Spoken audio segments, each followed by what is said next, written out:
All right. I like it. Yeah, so we got, what group is today? Group 4. You know what the judges are looking for. It's going to be amplitude. Amplitude is king. Execution. We're going to be looking for variety.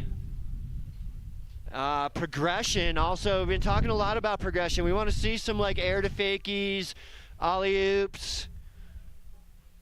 Oh man, my week was made yesterday when open class, one of the kids busted it out. Yo, Chase, this kid did an alley-oop crippler yesterday. That was so good. Made my day. So yeah, cool tricks, alley-oop tricks, airs to fakie, good grab variety. Like grabbing front side on a backside spin. And vice versa, grabbing backside on a frontside spin. It's all good stuff.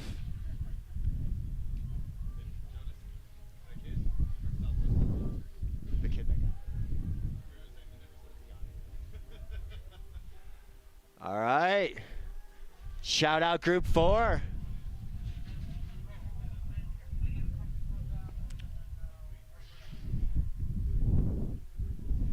All right, all the people out there, everybody have a good night last night?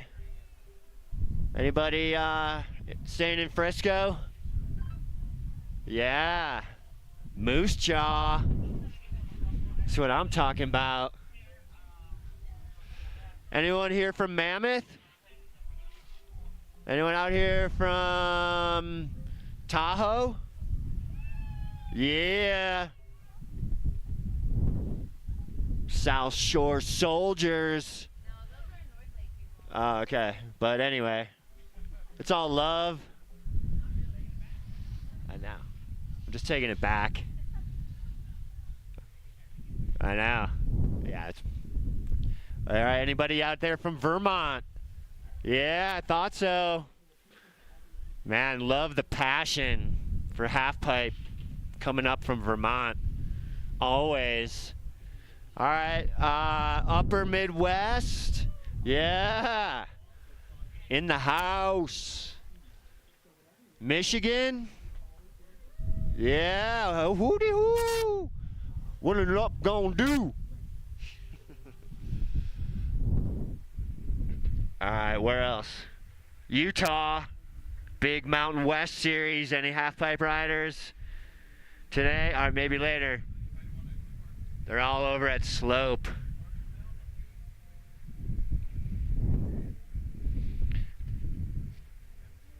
Appalachian series out there. All right. Well, nonetheless, we're all here together. Big family. It's a family affair for sure. It's good seeing everybody back out here. If it's your first time, welcome up to Kappa. As the Aussies call it, Kappa.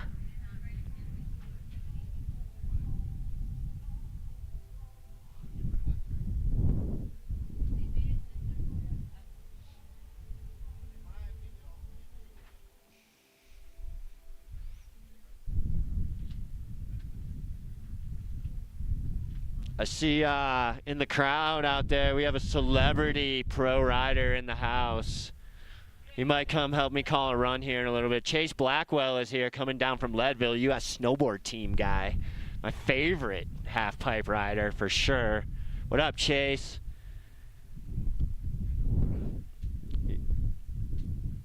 Gonna have to poach one for the people. No fist restrictions today.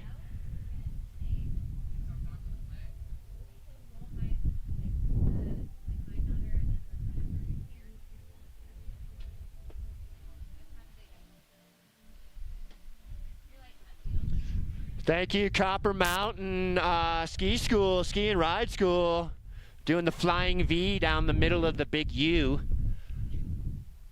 I'm gonna do a little course sliding, sloping. What the hell? All right. Anybody get any powder the last couple days? Yeah, over on Super B. Where were you? Did you go up Storm King? Anybody? Oh my man, nice work. Anybody get ride Copper Bowl? Snow is probably good back there. Closed. I'm broke off right now, so I'm not up to speed, right? So I just want to hear how it was, you know? FOMO. Yeah. I got a big thumbs up there. Anybody do Union Bowl yesterday or Spalding? Man.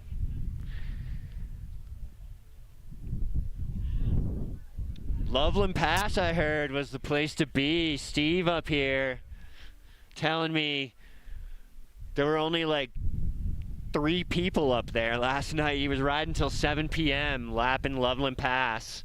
30 inches of snow up there. Man, Summit County, legendary spot to be. The list of riders who have achieved success and glory in this halfpipe is pretty legendary in our sport. I personally, with my own eyes, saw Craig Kelly ride this halfpipe way back in the day. It's probably maybe my coolest moment in snowboarding ever.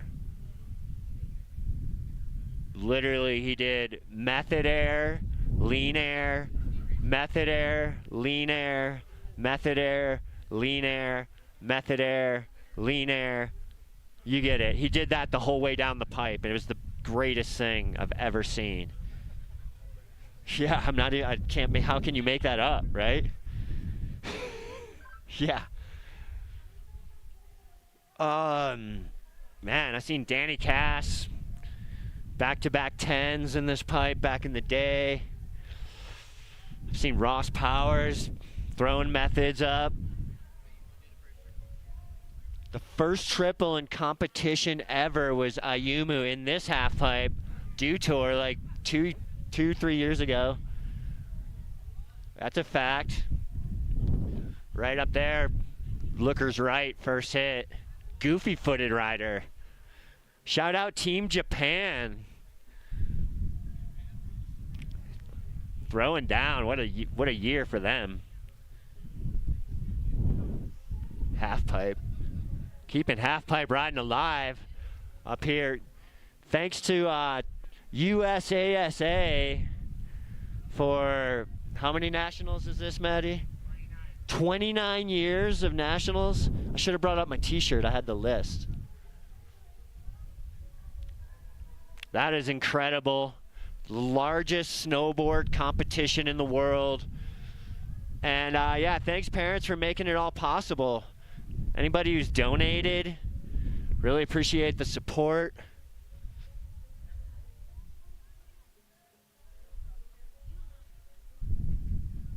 A pencil? It's in, close the flap. It's right there. And the zipper with my rubbers.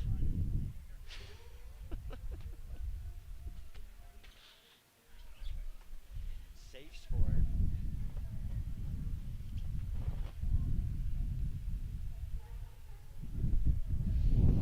All right, I am not the DJ this morning. Disclaimer, my phone will not connect to this Bluetooth thing, so gonna just me rambling until Pump gets up here. And then, yeah, hopefully Chase comes and calls a couple runs. Yeah, we're about to go live on the YouTube broadcast, so if Grandma's at home or Uncle Steve, you can come pop in front of the camera and give them a shaka. Get on the YouTube broadcast live. That's when they kick me off the mic. Because, yeah, I don't know. This is uncensored. Old school style. Like, I don't really have to think about what I say too much. But, yeah, just real quick, I got to give thanks and praise while I have the mic in my hand. Paul Krahulik, thank you very much. Kim Raymer, thank you so much. Rob Monaville, good friend of mine. Thanks, guys. And Copper Mountain event staff, got a lot of friends up there. Lifties, Ski Patrol, Tyler Krahulik, he's up at the top. Kasha Sieverts is up at the top. Jessica Basil at the top. I haven't even seen my friends all week. Amy at the top. I don't know if they can hear me. Probably not. Kasha, can you hear me? Give me a little wave or salute. Mile high salute. All right, let's get this music back on.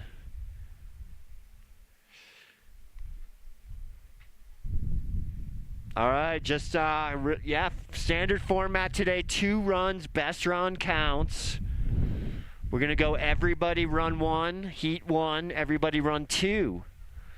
And then we're going to move on to heat 2. Are they having a practice or did they just practice? They already did practice? Oh, they have a practice. Heat 2, so stick around for heat 2. We'll be here all day telling jokes. Playing the piano. I need a DJ. Oh, here we go. DJ/MC Pump. It was funny, I think yesterday when you were interviewing Cade Martin, another rider, US team, he called you MC Pipe. I like that. Yeah, I do, dude. I like that too. Nickname. MC Pipe. Today, MC Pipe. That's how nicknames happen. Just like somebody said, calls you the wrong nickname. That's the natural way. Yeah. All right. I know, but sometimes you have to make up your own like stage name or something. That's hard. Thanks. La-di-da-di-da. La-di-da-di-da-di. Mama, don't you take my skateboard away. Yeah. All right, you ready? What time is it? What we doing? How's everyone feeling? You probably got like 10 minutes or something. Oh, they stopped practice.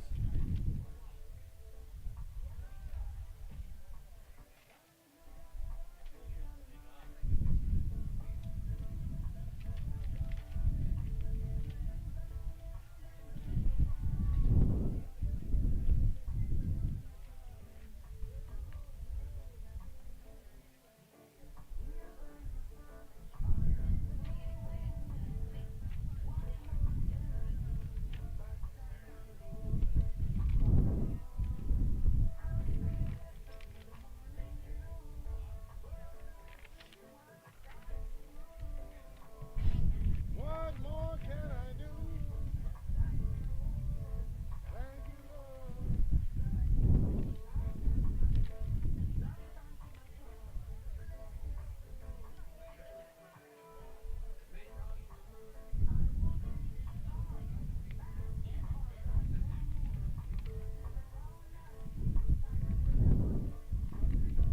All right.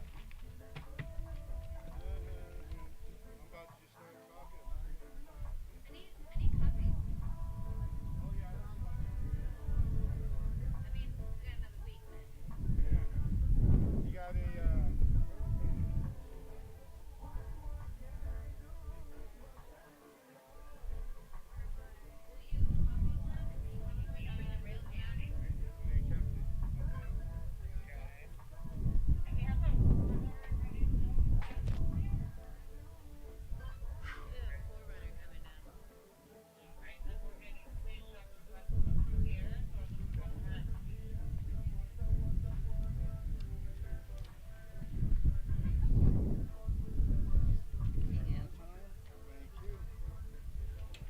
All right, welcome everybody to the 2025 USASA National Super Pipe Championship. I am MC Pump, your host. I'll be calling it as I see it. Thank you all for coming in. The investment of the coaches, the parents, the volunteers, the grandparents, everyone involved in these kids' future.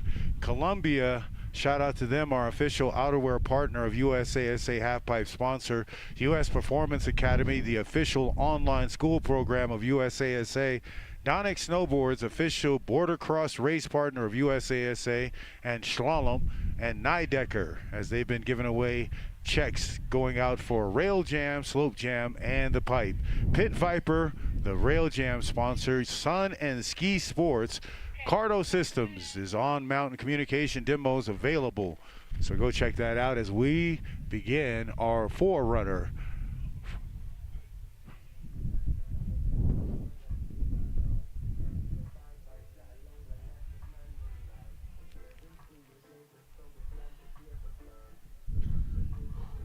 Yes, here comes the rain again.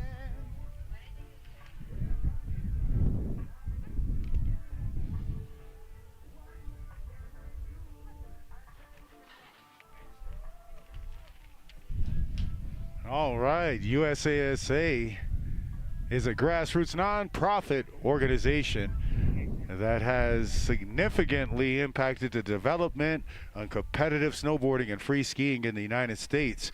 As we know it, it provides a platform for athletes of all ages and skill levels to compete, develop, and progress towards higher levels of competition, including the Olympics. It was founded 1988 from Chuck Allen and a group of snowboard enthusiasts who recognized the need for formalized structure for competitive snowboarding and inclusive system to help athletes progress. Not only that, Chuck himself was definitely an avid surfer, but switched up once he found snowboarding. We'll probably get into that later on, and has been the one behind the wheel and passed it on to all of us wanting the Grassroots Association to do as it's done. Gone from, what was that, in 88, I think, a few people to over 4,000 competitors throughout the year. So shout out to those guys with the original purpose. The idea was to create supportive environment where snowboarders could compete at a grassroots level while having the opportunity to progress to higher levels of competition, such as the X Games, the Dew Tour, the Rev Tour, Futures, and many others, including the Olympics.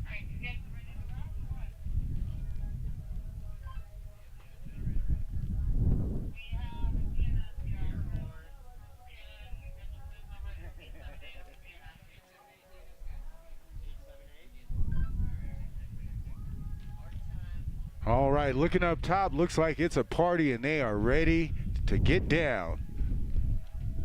Locked and loaded in the gates. Double D, Duke Decker, bib number 1463, ready to get us started here. Snowboard Menehune boys for USASA Nationals 2025 Championship. USASA is known for having a vast number of athletes competing in multiple age categories, from young children to adults, helping to nurture the next generation of snowboarding talent. The organization is crucial for athletes who are striving for opportunities at a professional competition level. So they definitely represent.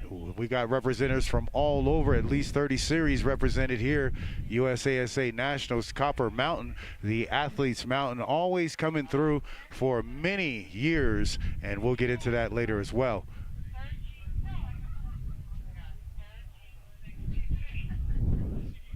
I'm just gonna leave this in the middle. I don't know what's going on over there. Who's dropping? 1463 for sure? It's just, this is just 13. Okay. All right, the bib change, 1363, Duke Decker. Drop it in on course, lookers left. Snowboard Menehune boys, USASA Nationals Superpipe Championship.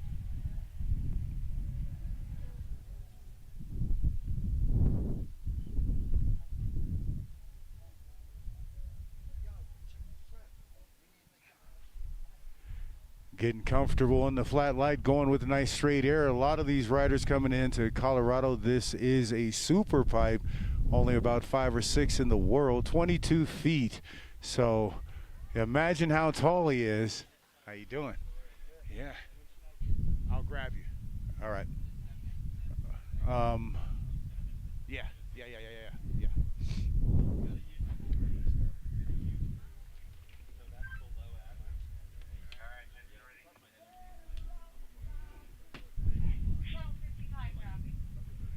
Bib number 1255 dropping in on course, Jackson Hellberg. With the snowboard Menehune boys getting out of the pipe right there, going for the grab. Nice straight air. Getting some pop, getting comfortable.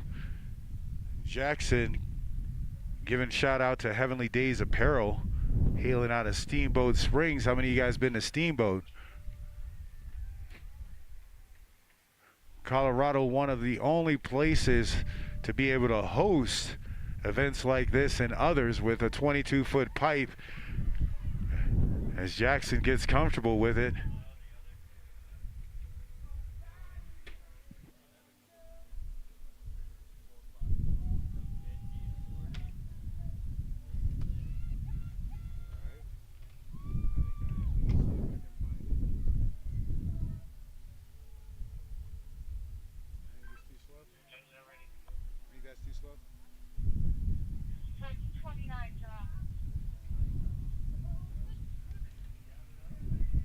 Ellis Evenson dropping in on course, bib number 1429, getting out of the pipe right there with the amplitude in that straight air.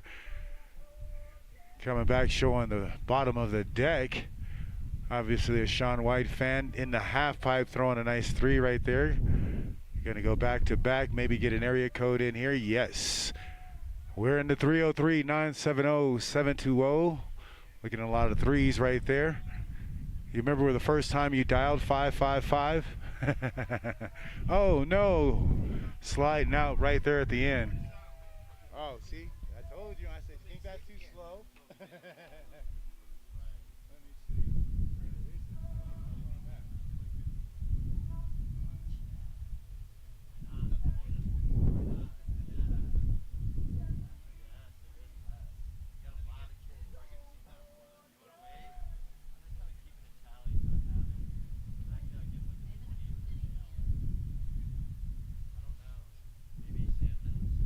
As the judges deliberate, we'll get our next rider ready. The top of the pipe.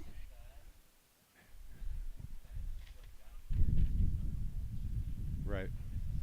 The 2025 USASA Nationals silent auction has started from March 28th, 6 a.m. to April 8th, 4 p.m. You got to check the team app and check out everything that's going on there with the silent auction. As we check out the action, Nolan McEvely on course, bib number 1507.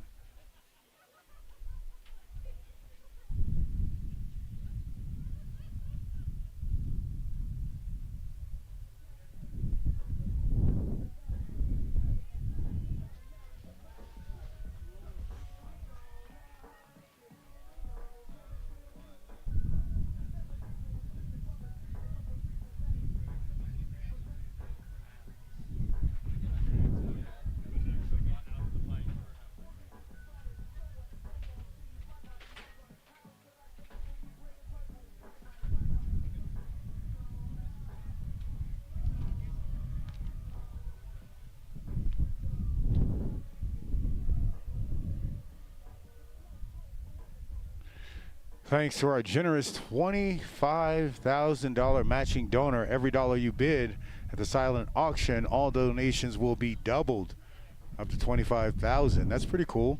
Your support will go twice as far in helping athletes realize their dreams. At USASA, we celebrate a passion beyond the thrill of snowboarding and free skiing.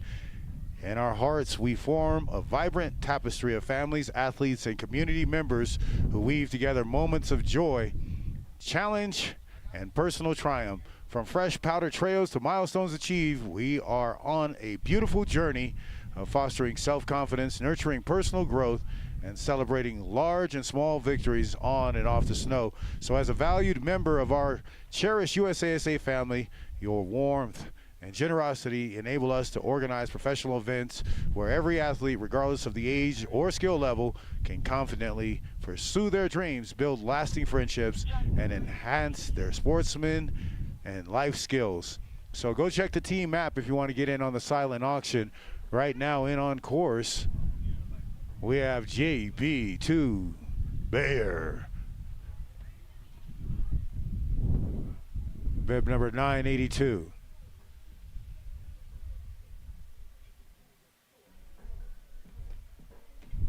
JB getting out of the pipe right there with a nice straight air. A lot going on. Getting the rotation down. Oh, yeah. And JB's story just as good as a few of the others. I'll tell you about that later on. Completing his first run on the snowboard Menehune USASA Nationals Championship here at the Halfpipe Snowboard Competition, JB Bear.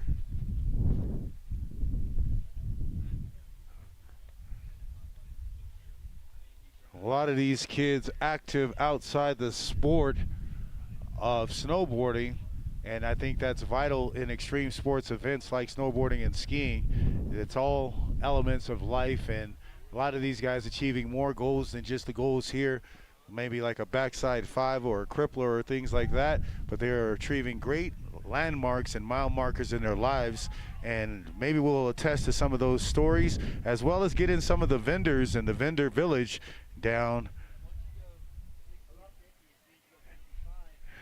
at the bottom of the hill. Matter of fact, I might even have a special guest for you from Vendor Village.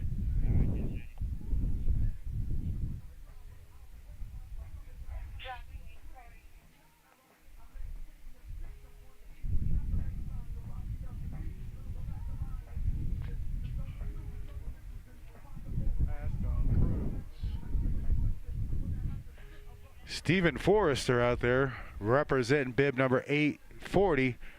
Of course you couldn't tell because I put the East Coast music on. These East Coasters out here representing don't even have a super pipe, so shout out to the family members and the athletes out here competing and showing and proving out here in a 22-foot super pipe. Are you kidding me?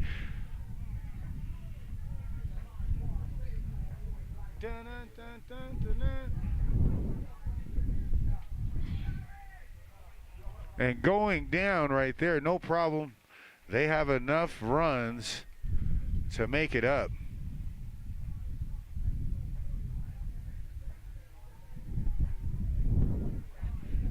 Coming out of Windham, New York, Stephen Forrester closing the door on that first run here at USASA National Snowboard Menehune Boys.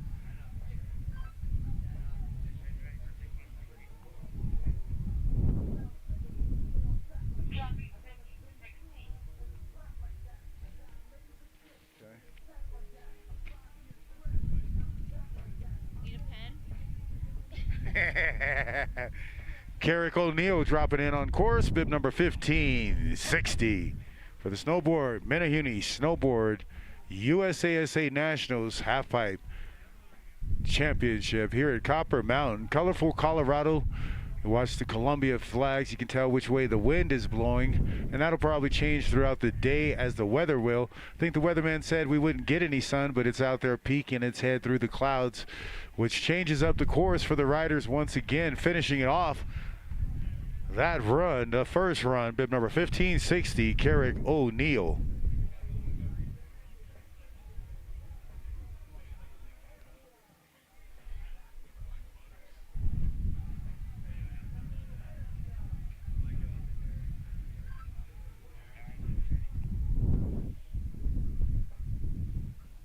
Where was I at? Oh, right here is perfect.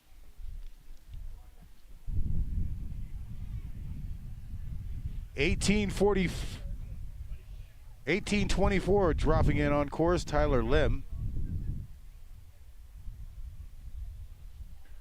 Tyler going for the grab right there.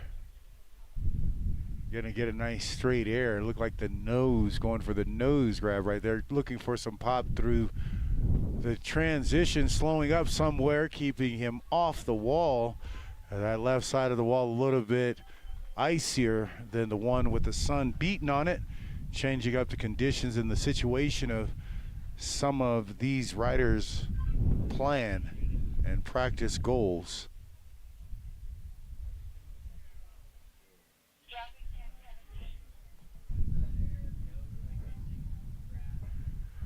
Next up, dropping in on course, Jason Shin.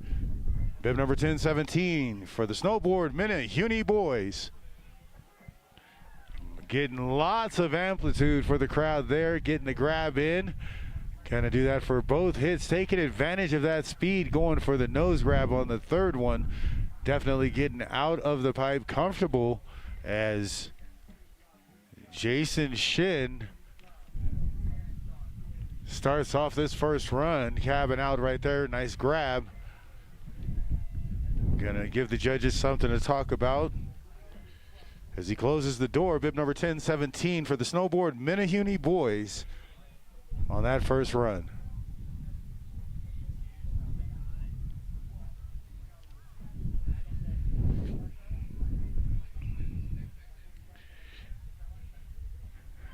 In extreme sports events like snowboarding and skiing, people think the MC and the music are the vital elements that enhance the spectacular experience or energize the crowd, but it's also the athletes' performances as well as the crowd building the atmosphere with their tricks. We got Henry Hickam on course trying to awe and woo the crowd, but also show us what he's got at USASA Nationals 2025, bib number 1006 on course and getting maximum air and amplitude out of that hit right there, getting a nice grab, popping out, staying out of the pipe the whole time. Lots of straight airs, but getting a lot of amplitude and then showing off the Never Summer Grassroots deck with the method. Henry Hickam.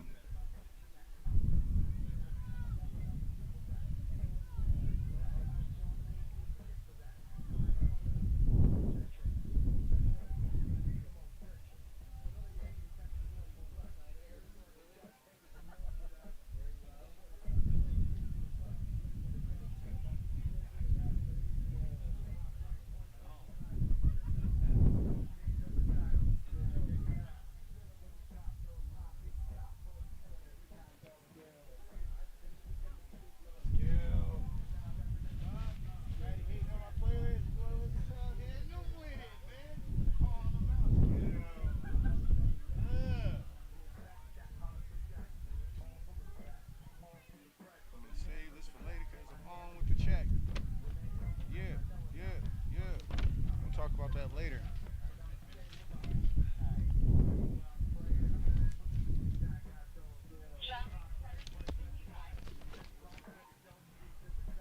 All right, Matt Stark on course, bib number 1755. Looking to make his presence felt here at USASA Nationals. Going for the grab, getting out of the pipe right there with the straight air. Going to get a little bit of rotation. Nice five throwing down right there. Coming into the next, going for the nose grab, and then gonna pump through. A nice three coming into the next hit, getting a lot of hits here. Nice 5-0. Sliding out right there. I think maybe going for the tripod right out of that. That'd have been pretty sick. Add that to that.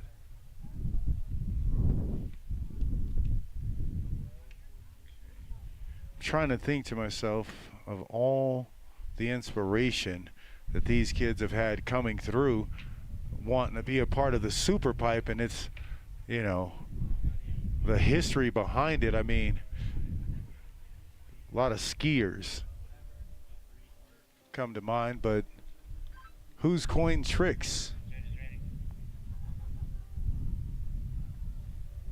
And if you do coin a trick, how do you name it? What would be the name? The Halfpipe has become one of the most competitive arenas as we see these athletes competing today, putting their heart out there and displaying such talent. Lots of amplitude right there for that straight air. Gonna get the rotation in, coming back from the deck. Brendan Zhang out there, bib number 1918 on course. Gonna grip out at the end. Hello, 7.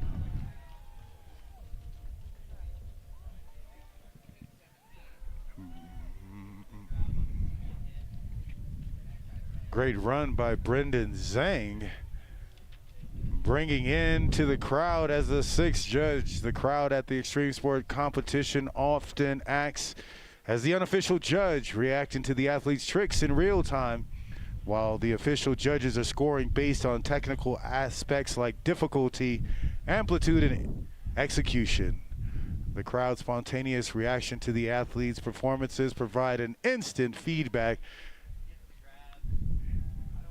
and a psychological impact. The crowd's reaction to the athletes' pressure and the sharing of energy and admiration is shared here at the bottom of the pipe, Super Pipe, as we drop in our next athlete, Austin Kroll, bib number 1259, on course for the snowboard Menehune boys.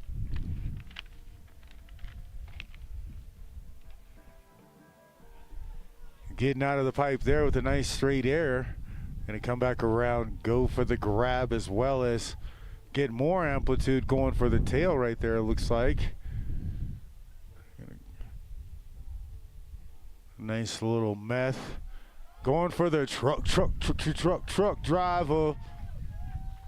As the snow begins to fall, nice tail grab right there, having fun with it all the way out. I think that is the goal, is to have fun as the crowd amplifies their euphoric feelings back up that pipe. Hopefully they can feel the emotion and everything. What do you think? If I count to 3 and we just give a loud roar, you think Copper Mountain and the top of this pipe will know we're here? 1, 2, 3. Oh yeah, I think they felt that. You guys should be wondering why you're not over here. That's why you heard that cheer. It's going down. USASA Nationals 2025 Snowboard Championship over here at the Halfpipe.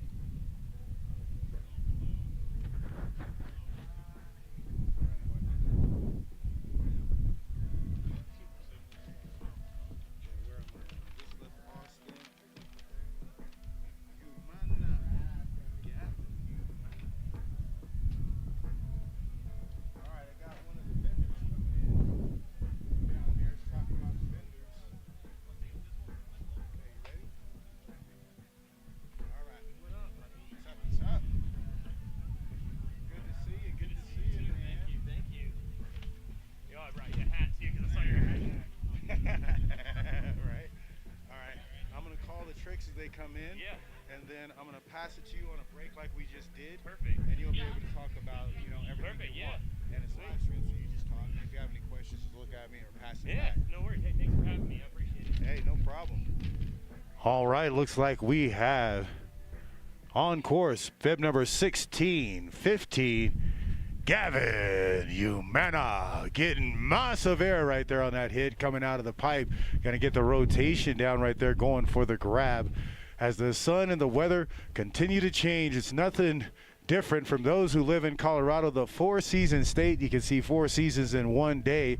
We're looking at that happen today as the sun has tucked away and the hits have come out. Nice rotation right there, getting back off the wall, finishing off the run on his feet. Let's hear it for bib number 1615. We've got a lot of vendors down there in the village, and we want you to be informed about all the things that we have going on here at USASA's. So we have a visitor. Want to say hello?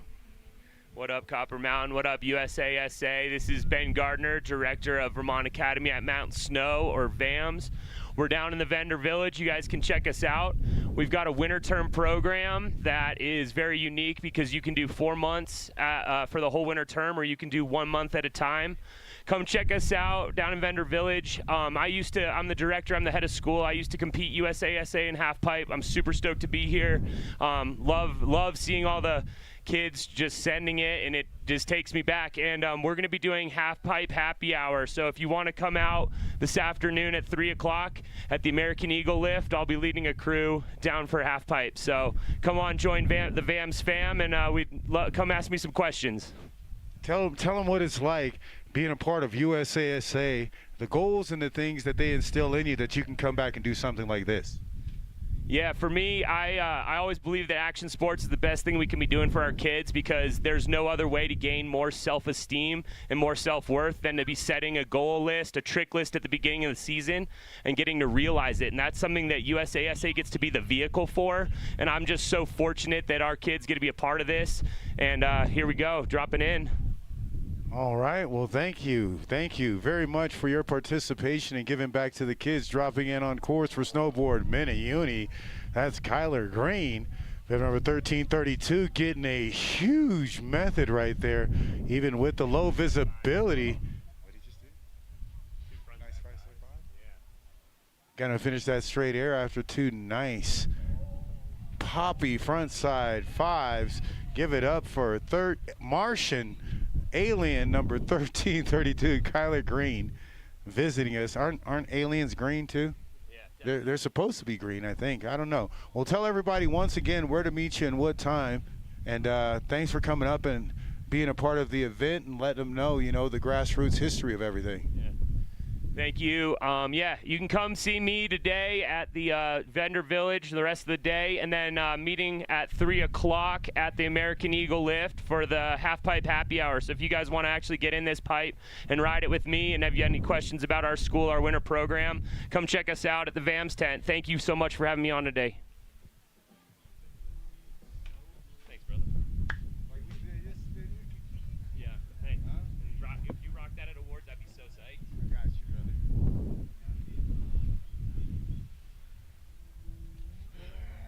Let's go. Thank you.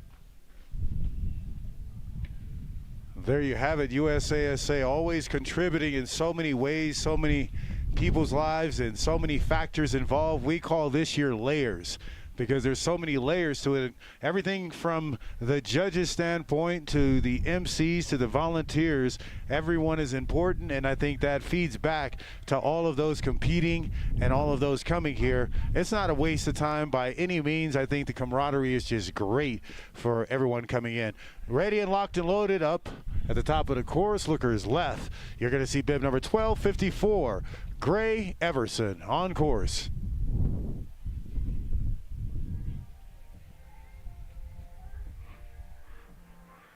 Gray getting a nice straight air right there, putting the windows down. Not that cold here today.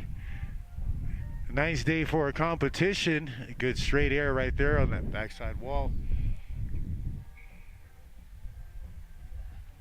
Looks like we've got some photo action coming in for USASA. Once again, another contribution, trying to get all the action in of all the kids, all the competitions and camaraderie and good times here at USASA National. Shout out to all the media crew and those guys putting it in. They are definitely working overtime, and there's only, I think, like 5 of them. So they're getting around this 3. Oh my goodness. They're getting around this mountain to all the different events, trying to capture as many moments as possible. So shout out to them, and there's really no specific people that they shoot. There's no favoritism. They just come out, and whenever they can, they get it going. So shout out to those guys for letting us share in the moments. And if you have moments you want to share in, don't forget to hashtag #WeAreUSASA. On course right now, bib number 988, Archer Gergen.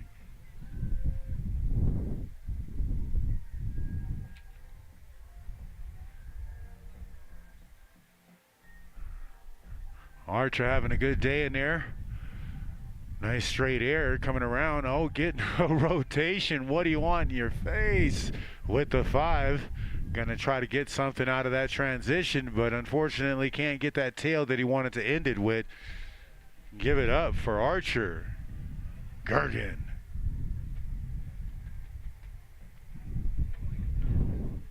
A lot of these athletes doing things outside of the sport will let you know that, you know, just the family base and the grounding in standards and morals it runs deep.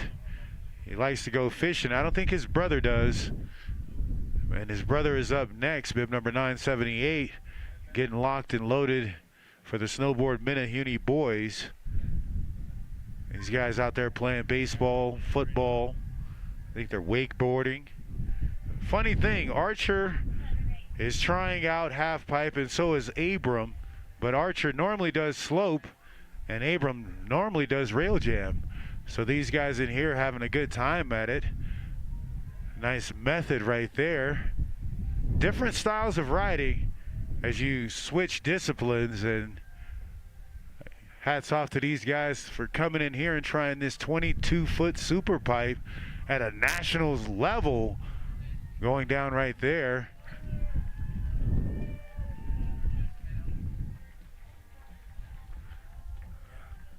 Abram going down right there, no problem. Abram, I think it's good to know these stories because it familiarizes you with the groundbreaking achievements that each athlete is accomplishing by being here and competing. It's not about just the medals, it's not about just the tricks, but these guys are trying their best at doing it, and some of them for the first time.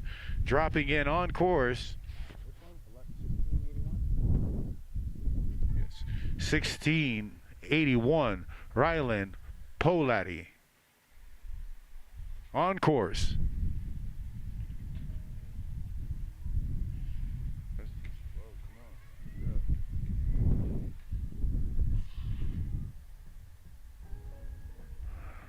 Too slow. Come on, speed it up.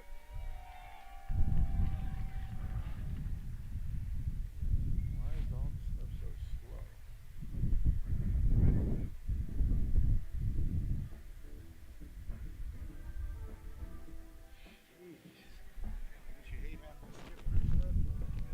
Just play some good music.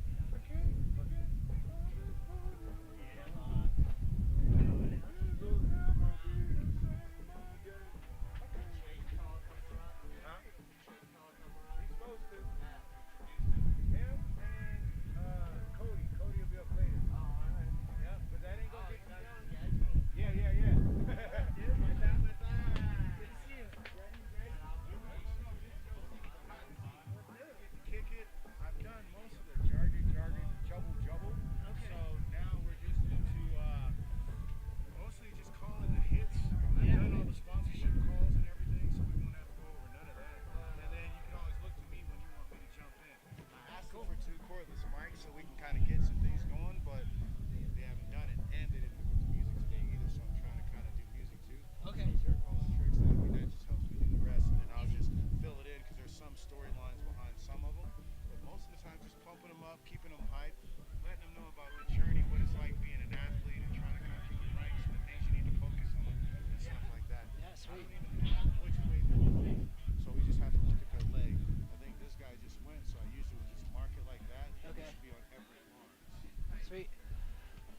Yo, looks like we got Everett Barnes in the pipe right now, dropping in.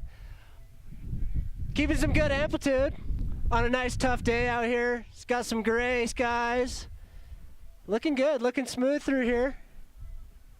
Nice little tail grab on the front side wall. Finishing out with a little backside slash. And what we got for the last final hit.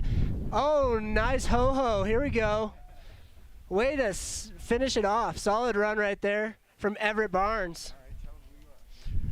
Yo, all right, what's up? This is Chase Blackwell.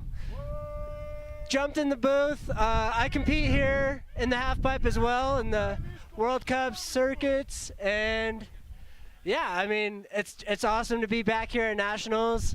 I obviously climbed through the ranks starting here in this very halfpipe myself.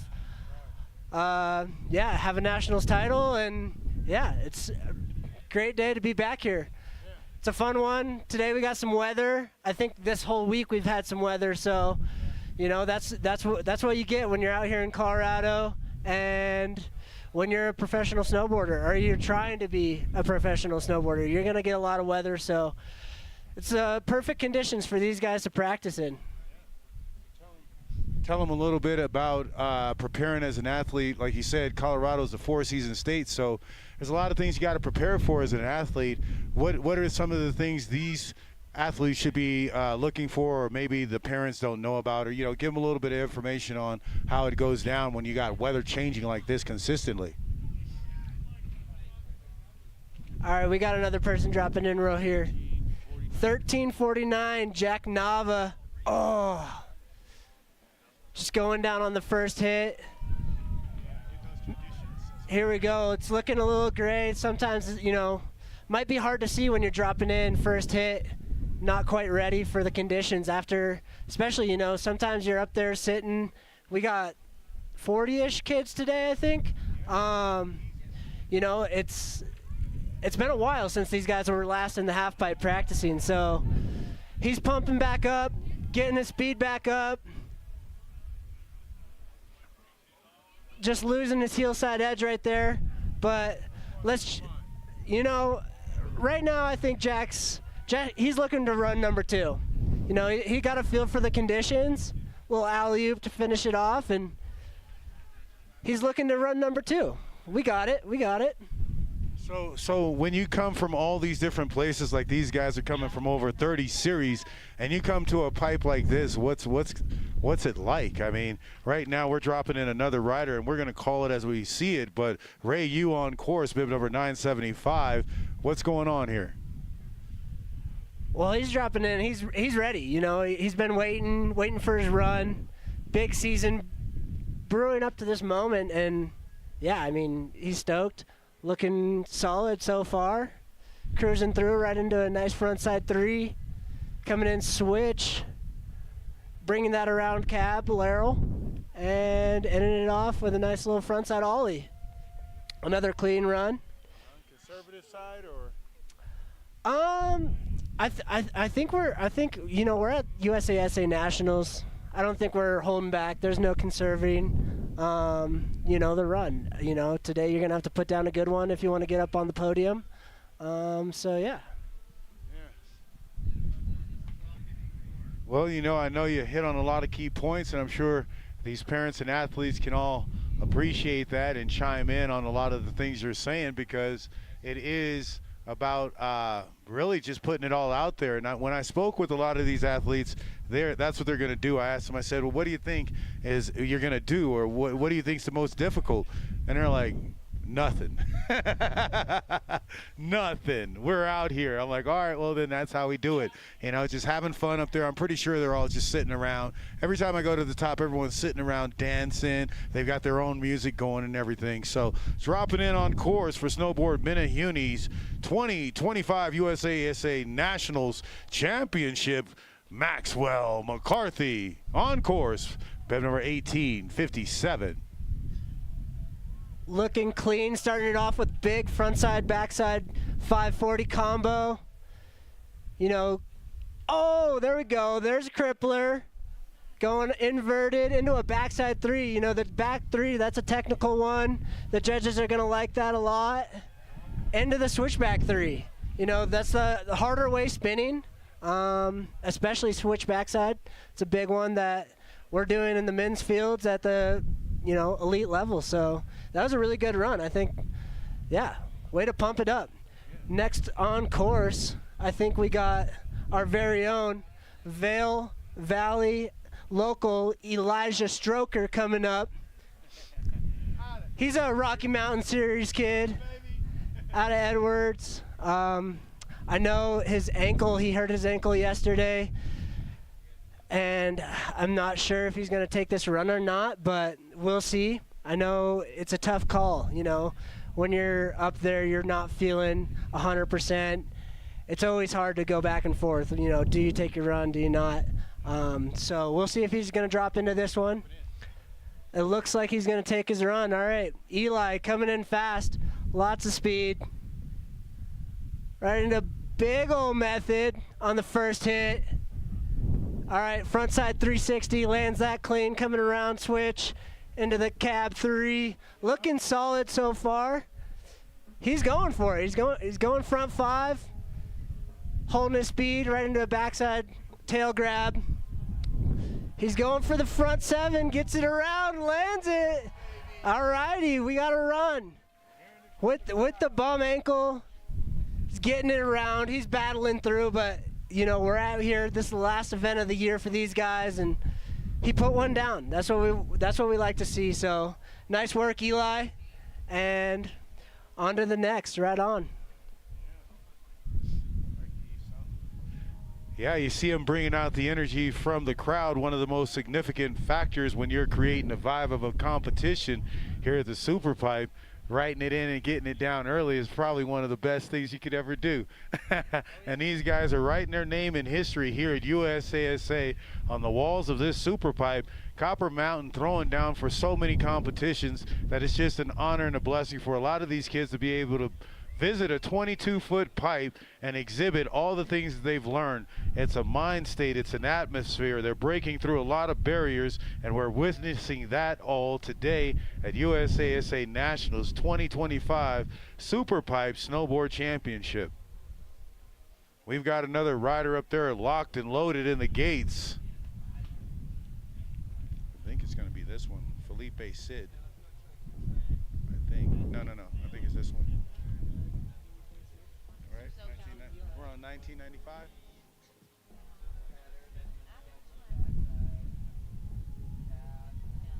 Yeah. No. They're changing something. 1471, or did they change his number or anything? Sorry, I was on the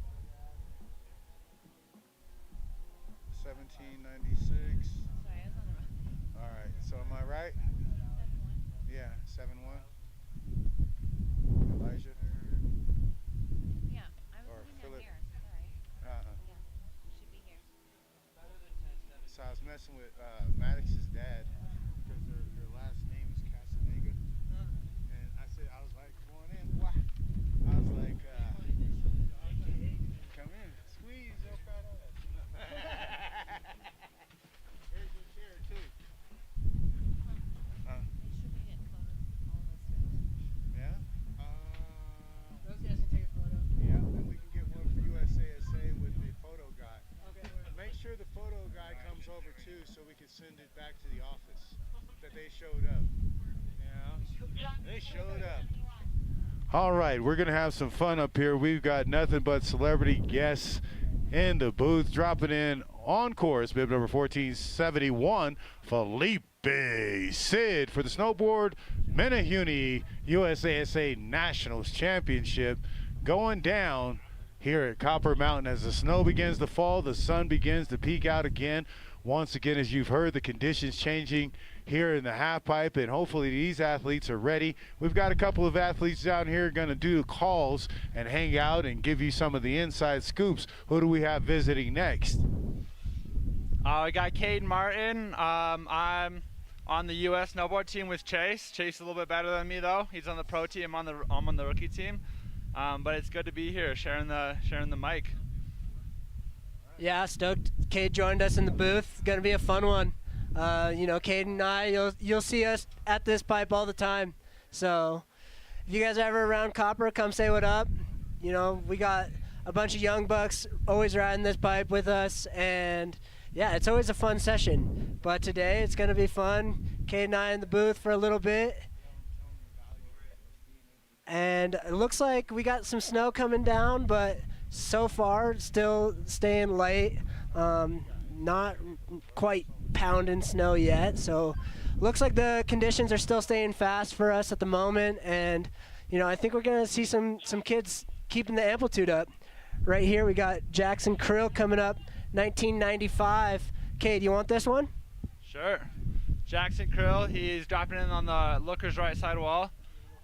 Coming in for a front side straight air, into the back side air with a sick method, into the front side wall again, front side 360, landed on those toes nice and clean, into the cab 3, coming across.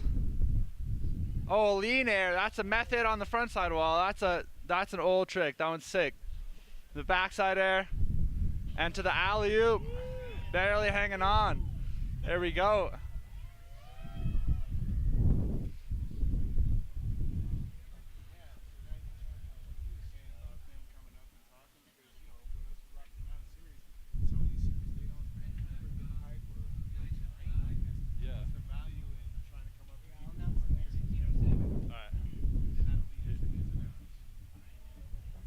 Yeah, so me and Chase, we come from the Rocky Mountain series. We both live here. I live in Walcott. Chase lives in Leadville. And we're just so grateful to have like a super pipe like this. A lot of the kids coming from the East Coast, and pretty much like most of the kids here come from a place without a half pipe of any kind. And being able to come here at Nationals at the end of the year and just ride one is a great experience for them. Next rider we got Chase announcing for. It is Philippe or Elijah. Oh, Johnny Fines, my bad. All right, we got Johnny Fines in the pipe, starting it off with a big ol' air right into the big old backside air, looking solid. Standing on his board really well into frontside stalefish. What do we got? Nice little indie air right there on the backside wall. Into the frontside 360, landing it clean. Standing strong on his board. Nice caballero with the mute grab or weddle. Into the front 5, squeaks that one around clean. And finishing it off with a nice little slash. And that was a clean run from Johnny Fines. I think he's going to be stoked with that one. Run 1, putting it down. And, you know, we're only going to build from there. So no holding back. Nice work, Johnny. But yeah, I mean, looks like the weather's going to roll in and out all day. But Cade and I, you know, riding these conditions as a Grom, you know, it's only going to prepare you for the future. And, you know, Cade, you'll catch Cade out here any conditions, absolutely throwing down in this copper half pipe. So yeah, Cade, what do you got to add to that? Well, you won't catch me out here in the powder because I'm gonna be at Vail. But I mean, yeah, just being able to ride this pipe in any condition, even though as nice of weather as Colorado has, it's always good to be out here when it's like low light, when it's foggy out, and basically just like having this experience to ride in the pipe is always good for your like snowboarding fundamentals and good for learning the culture of snowboarding. It's just a sick time, sick place to be able to ride. So thanks to Copper, I guess, for building this every year because it's so sick and pipes are few and far between nowadays. So it's awesome. And I don't know if most people have saw it or not, but it looks like in the future we got the permit to add a surface lift to the pipe here at Copper. But right now we got bib number 873 Levi Geary? Looking good with this nice little backside air with the method grab into the frontside air. It's just a layback slide to literally, you know, reverse, alley-oop, puts it down. Looking for that amplitude, getting up the wall, another little backside air, and here we go, finishing it off strong. Frontside ollie, what do we got for the last hit? Nice, clean, another backside air. And, you know, we got to run down. We got to run down. What kind of run do you think that was? I mean, for him, was it? You think it was comfortable? It's really about being comfortable, right? The coach is saying one thing, you're wanting to do something else. How do you balance that out with the weather and the conditions? I think you just gotta take into consideration like how much you can see, but it's also national, so you kind of just gotta send it. So hopefully they're up there doing that. Hopefully they're having a good time, and hope they land their runs. That's at the end of the goal, or at the end of the day, that's the goal. So it'd be great to see as many runs landed, and as many kids stoked. All right, next up we got bib 1262 James Dayton dropping in on the looker's left, coming for a big straight air. Oh, going deep, barely hanging on into a backside air. Little squirmy, but he's still holding on to the frontside 540, nice and clean. Coming into the backside 5, stomped, perfect. Into the frontside 360, coming across switch, into the cab 360. That's a stomped run, he's stoked on that. Let's go, James. That was a really great run. Hopefully he's stoked, and he definitely is.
Yeah, so it looks like at the top of the pipe especially, the wind is kind of blowing from the left to the right. And it's kind of opposite from yesterday. Definitely pretty overcast today, so the sun's not going to be showing up. Definitely makes it harder to see. A little bit sketchy too, when you can't see the bumps and you're kind of just coming into it blind. But the sun not being here also makes the pipe pretty fast. So we'll definitely be able to see some bigger airs today. Yeah, just by looking at it, I'd say the pipe looks super smooth today. I mean, we got some big airs already from this Group 4 Menehune boys. But yeah, I mean, the wind, the snow, those all play into a factor when you're deciding your run and what you're going to do. But I would say the pipe looks like it's running pretty good. Not too much snow overnight, and looks like we're about to drop another. So judges are ready. Who do we got next? Looks like we got Luke Leonte, bib number 1466, dropping in. He's a goofy-footed rider. Coming into his frontside wall. Nice frontside air. Super clean. Standing on his board well into the nice, clean backside air. Super smooth through the pipe. Not too much arm movement or chicken check-in, anything like that. Nice in the front 3, cab 3 combo. Back forward, tail grab on the front side wall. Here we go. Nice little backside air. Super clean style. Super nice little lean air. We love the lean air. Into the Japan. Tweaking that grab. You know, the judges want to see you grabbing and tweaking. If your bindings ain't squeaking, you ain't tweaking. So, you know, that's what we like to see. Nice clean grabs. Clean through the pipe, landing high. That was a really smooth run. You know, that's flavor, that's style. So, good work, Luke Leonte.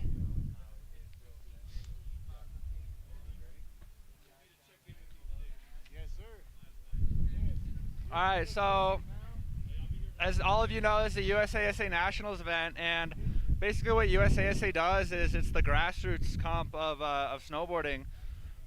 It's like the bottom level. Everything else, everything goes up from here. The riders keep getting better and better.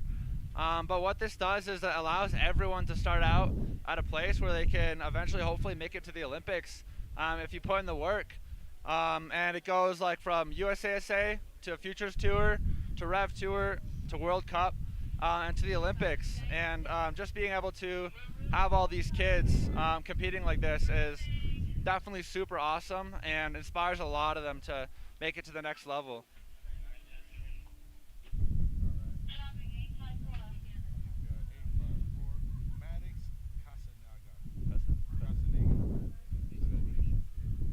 All right, 854 Maddox Castaneda dropping into the front sidewall with a nice Indy, coming into the back sidewall with a sick method air into the front sidewall again. What do you got?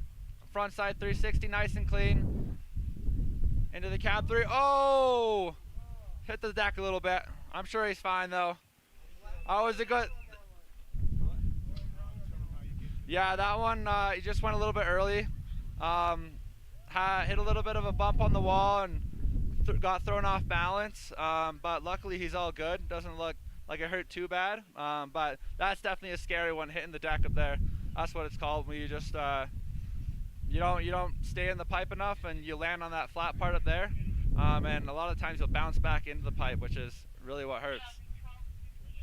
All right, dropping in on course, bib number 1268 for the snowboard Menehune boys, Xavier Noen. We got a regular footer on course, big old backside air. He's pumping for speed, looking for it.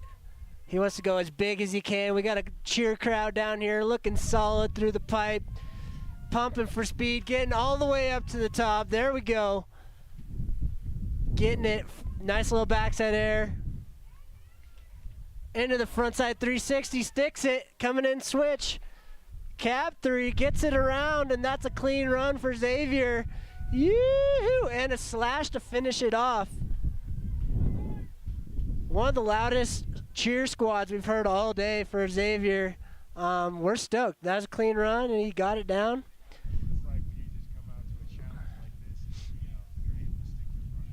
Yeah, I mean, when you're coming out to a challenge like this, it's a big pipe for these young guys, and I mean, being able to stick your run on the first run, that takes a lot of weight and relief off your shoulders, kind of relax a little bit and get fired up for that second run. So, after landing the first run, you're gonna have a lot more confidence going into the second run. So these guys are looking good. Most of the runs we've seen so far are landed second runs. We're only going to go up. So right here, looks like we're dropping bib 1473, Cruz Rodriguez.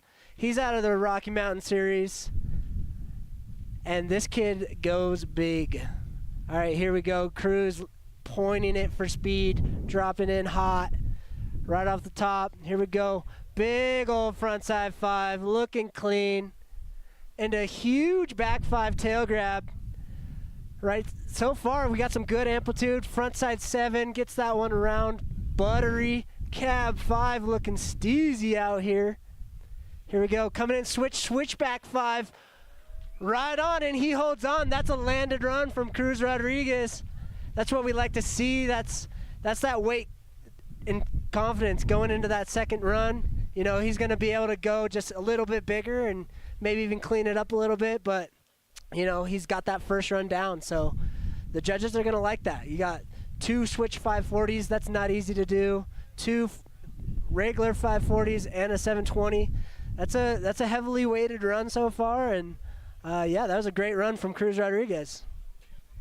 Shows the value of being here in Colorado. Like you said, the Rocky Mountain Series, a very special crew all the way through. So these athletes, the volunteers, the staff, we'll speak about that later on. Our next rider, not so fortunate, coming in from North Carolina. And so with Christian Anderson, bib number 1893, he has some challenges, especially in the area that he's living. I mean, Loon is what, the closest pipe, and then you have to ride all the way to Okemo, and we got to figure out what's going on there. So what's going on with Christian Anderson? We'll find out, bib number 1893 on course. Christian's coming into his backside wall, starting off with a backside Indy. That's a sick one. Coming in to the front side tail grab. Oh, just hits the deck a little bit, bounces to his stomach. Hopefully he's all good though. That wall is definitely icy and can hurt if you fall onto it face first like he did. He looks all good though. He's stoked. Getting back up to speed. Let's see if he got any more tricks in the pipe for us.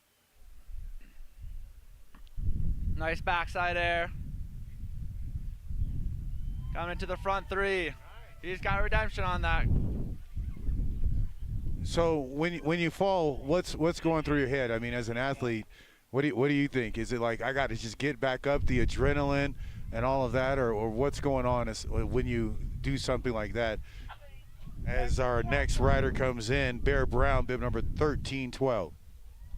All right, Bear Brown. Looks like he's dropping rigs into frontside air on the first hit. Slowing it down a little bit into the backside wall, but looking good with the backside air and another frontside air. So far, so good. Sun's out, guns out for Bear Brown. And a nice little nose grab to finish things off.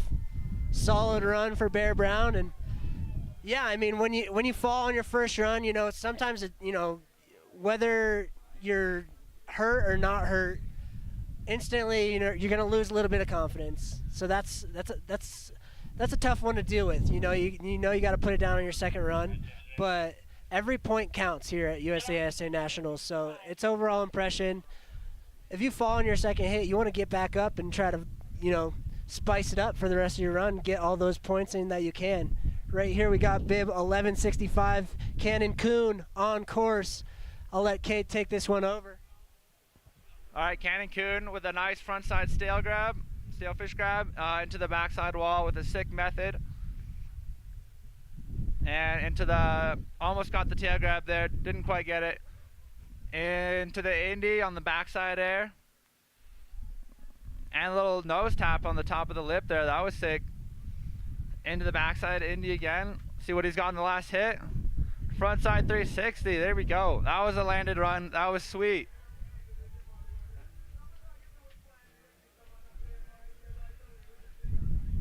Yeah, definitely for a lot of these younger kids out here, getting to this big pipe, it's pretty terrifying. Just how big it is. A lot of you parents can see down here. Sometimes when I'm at the top of the pipe, people will come up there and they're just shocked at how big it is.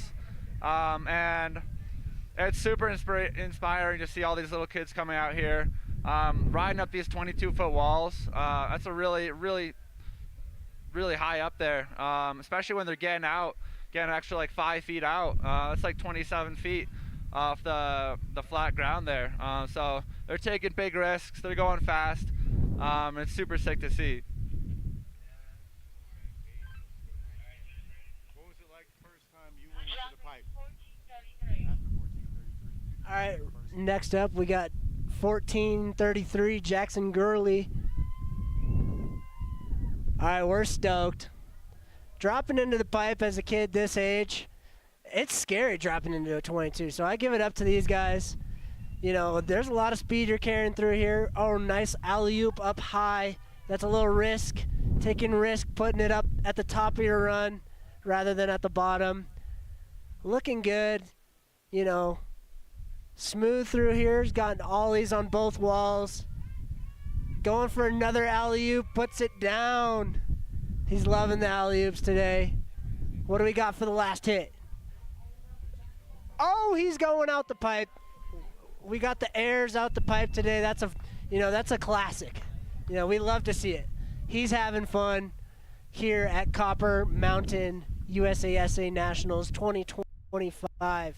But yeah, I mean, when you're 4 feet tall and you're going up a 22-foot wall, just getting to the top is a feat itself. So I give it up to all these guys.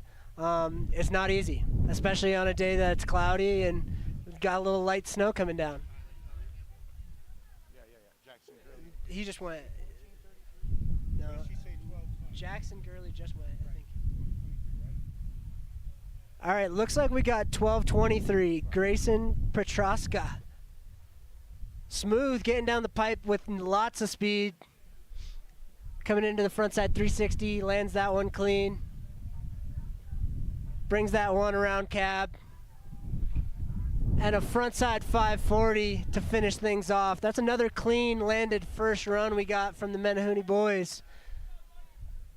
Grayson puts it down. Nice work, Grayson. Just making sure. This is 1223. They go ahead. We'll find out right now. Is that 14? So that was just 1223, right? All right. Looks like we got the last rider of the Menehune boys. Up next, we got Ting. We're gonna want to look up to the top of the pipe for this one. We got Ting dropping in next. He's dropping switch. Ting Zhang dropping switch. He's gonna be going fast into this first hit. One of the only riders today dropping switch. And yeah, take your attention up to the top for Ting. Here we go. Ting dropping switch. Switch backside 5 with the Weddle grab clean off the first hit. Into the Hawken flip, lands it perfect. Going huge frontside 540. Nice backside 540. Lots of variety from Ting. Into a big old frontside 720. What do we got to end it off? A Caballero! Wow, lots of speed, going huge. Nice work, Ting. Puts it down. Lots of variety, big amplitude. That was a banger run to end things off for the Menehune boys from Ting. Nice work, Ting. You know, funny thing about Ting is he's just learning those sevens, so throwing that in right there was amazing. And then he had enough time and amplitude for the rest of his run. Bib number 1447, like you said, shutting it down for the snowboard Menehune boys' first run. Ting Sua Zhang. Yeah, that was an amazing run. He had so much amplitude on that, and it was so sick to see. That Hawken flip was absolutely perfect. That is such an old trick. super stylish. It's been around for so long, and it's super sick to see the kids doing it still. I just want to say, I remember my first time at Nationals. I was riding the Dandy Cast Pro Model board. I was probably 7 years old. It was such a sick time being here. It was an awesome experience. All right, next up. All right, next up we got run number 2. It is 1463 Duke Decker. So, it is 1363. Same person, Duke Decker, coming into the front side 360, and to the nose grab. I think that was a cab 360. Pardon me. Into the back 3. You don't see that very often. And he's got a switch back 3, back to back threes is what you call that. A lot of words, a lot of back. And that's a pretty sick trick, very blind. A lot harder than the back-to-back front side threes, as you'll see a lot of the other kids doing. So props to him on that. All right, next up we got 1255 Jackson Hellberg coming into his front side wall with a nice air, getting to the top of the lip there, into a backside method, and into the alley-oop, coming across the flat bottom with a nose grab in the backside air. Oh, popping nice and high in that front side air. To the backside air again. Let's see what he got here. He's going fast now. Oh, it looks like a stale fish there. And a little back shifty to finish it off. Oh, one more. Oh, and a 6 slash at the bottom there. That was a sick run from 1255. Jackson Hellberg.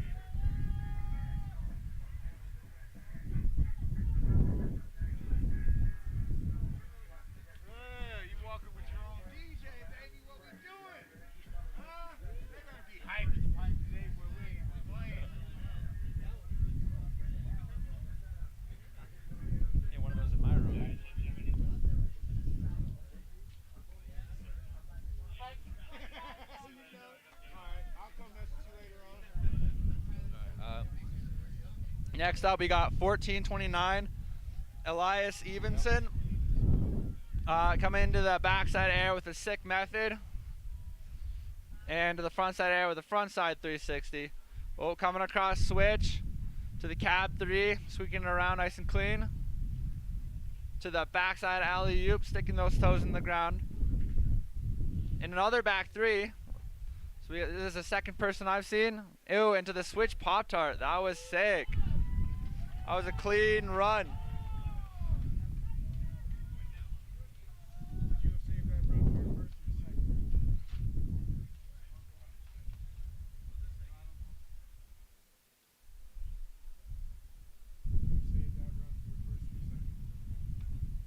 That was definitely an improvement over his first run, I believe.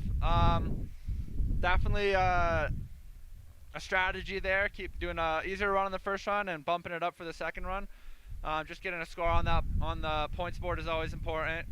As like placing as high as you can is always the best. Especially if you're on the podium. You get a medal at the end of the day, getting some sick swag. Shout out to all the sponsors of Nationals. Thank you for all the swag. Super stick. Yeah, especially Columbia. Hitting us up with all the bags and the flags on the deck of the pipe. All right, we got Chase covering this next one. Looks like we got Nolan McEvely dropping in from the Southern Vermont series. Looking clean so far up at the top. Making his way down the pipe. Looks like we got some of the light has went away. No more shadows in here. Just flat. But he's looking good. Nice ollie on the front side wall into the backside air. Looking clean. And a big old frontside air right at the end to finish things off. Nice work coming out of the Southern Vermont series once again. Nolan McEvely. Nice work from the boys. Once again, huge shout out to the sponsors and as well as USASA for having all of us out for the Menehune boys. We got a perfect pipe here at Copper Mountain, and looks like today we got right now coming up JB2 Bayer out of Mammoth. Starting it off with a big old frontside air. He's riding with a broken arm. Broken arm that's bubble wrapped currently. But he's looking clean with a big old frontside air into the nose grab. What do we got coming up? A nice frontside air. There we go. Into the backside air with a little method. This kid rips on a surfboard as well. Skate, snow, surf. Yeah, the 3-hour drive from Virginia Beach, you know, and ending it off with a frontside 3.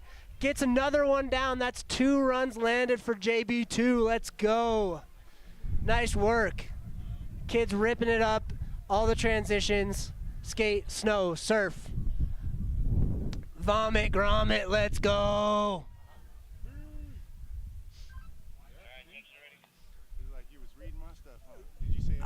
I don't know. All right, looks like next up we got Bib 840. Stevenson, Forrester.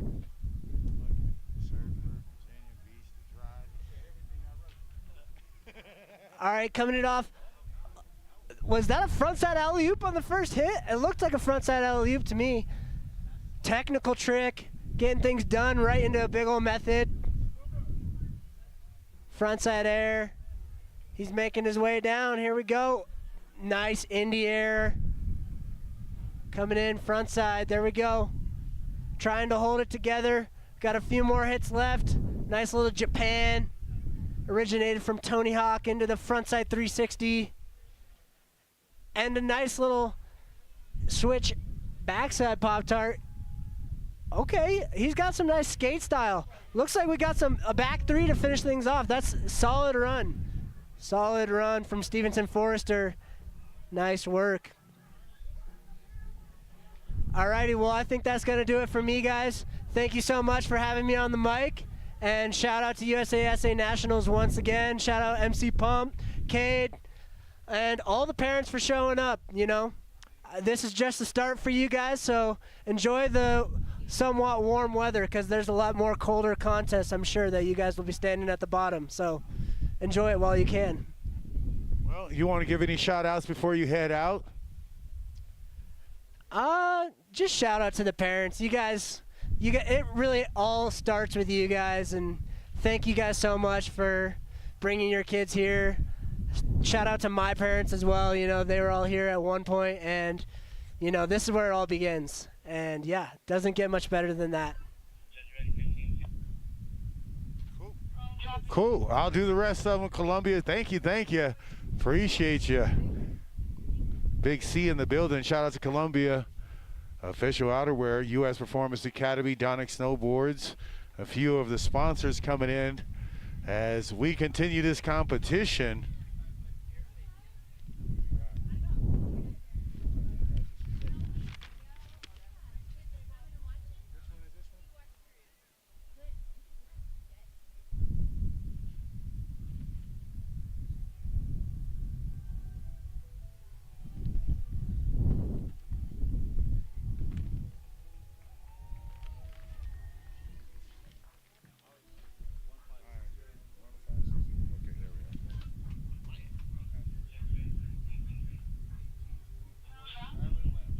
Alright, next up we got 1824 Tyler Lem coming in to his front side wall, dropping nice and low like Louis Vito does into a front side straight air with an Indy, coming across into the backside air with a melon, the front side air with the Indy, getting a little bit close to the wall there, to the backside air again, coming across. Easy to see him with those bright red pants. Those are sweet. The backside air with the sick method. And Andy on the last hit, oh, just going down. He's almost hold on to it. That was a sick run though.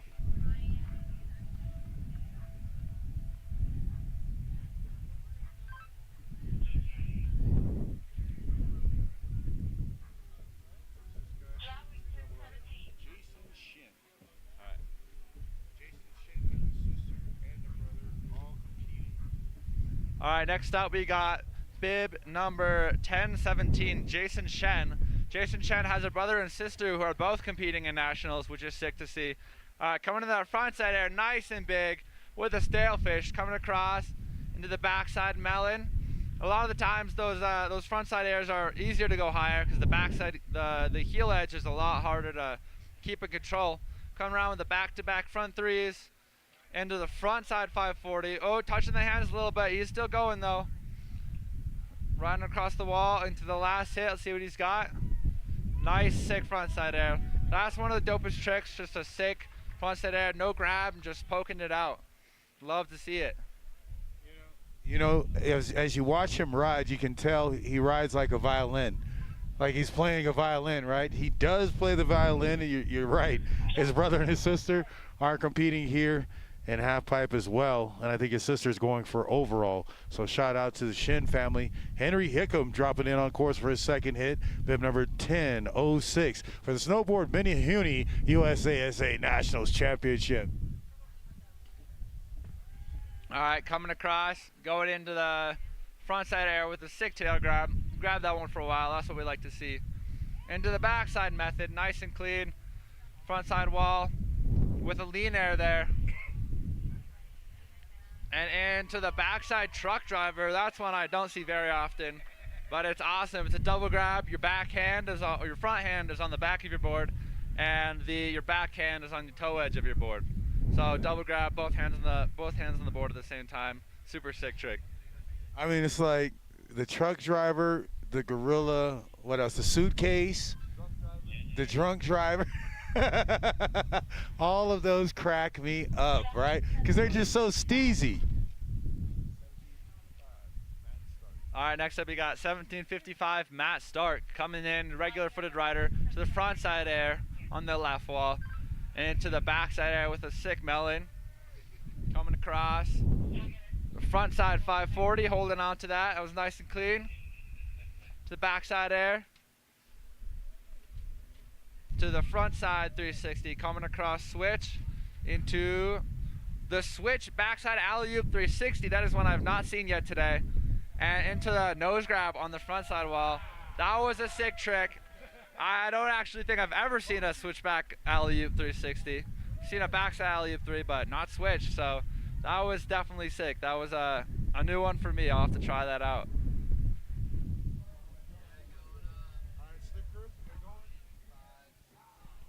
All right, I'm not sure if they're going to manicure the course or not, but I think Slip Crew might be coming in, and if not, we'll continue this USASA Nationals 2025 Championship for the snowboard Slaughter of the Pipes, the Super Pipe. It's going down here in Copper Mountain, the Athletes Mountain, for our, I don't know, how many, 30-something series? I think 32 series across the United States here gathered in colorful Copper, Colorado, where the weather continues to change.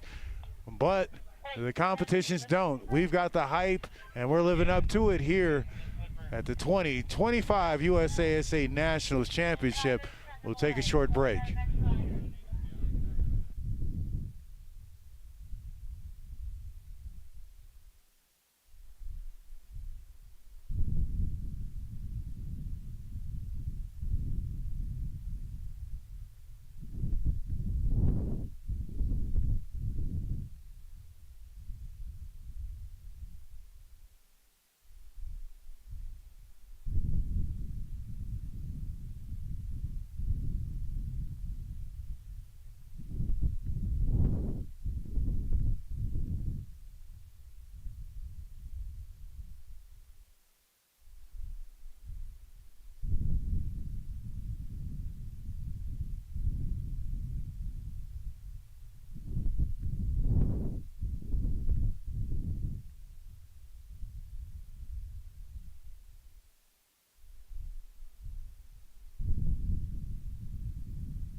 Check. All right, there we go. Pardon about that, everyone. The mic turned off last run, so we were unable to commentate on that, unfortunately. But that was a sick run from Austin Kroll. Good job out there in the pipe.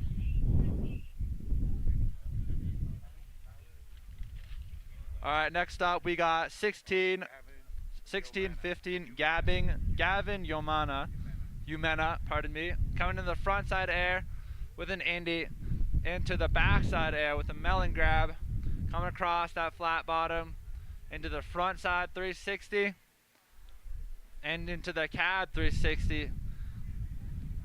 The front side tail grab, nice and poked out, and the backside air with a mute grab to the front side 540 to finish it off.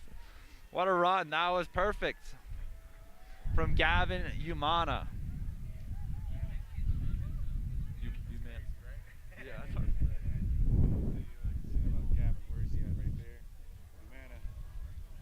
Yeah, Gavin definitely putting together his run nicely. They're very comfortable with it, you know, dapping up with the parents and everything over there. Shout out to them for just like you guys were saying, investing in the careers of all of these children. Like USASA, it's a grassroots association, nonprofit, so a lot of the things that we do, you don't really see the results except for with the kids and the things that they're doing here at the competition. So shout out to all the parents and those invested in these guys as they continue to compete. We're going to drop in bib number 1332, Kyler Green from the Unbound Series for the snowboard Menehune boys, continuing USASA National Super Pipe.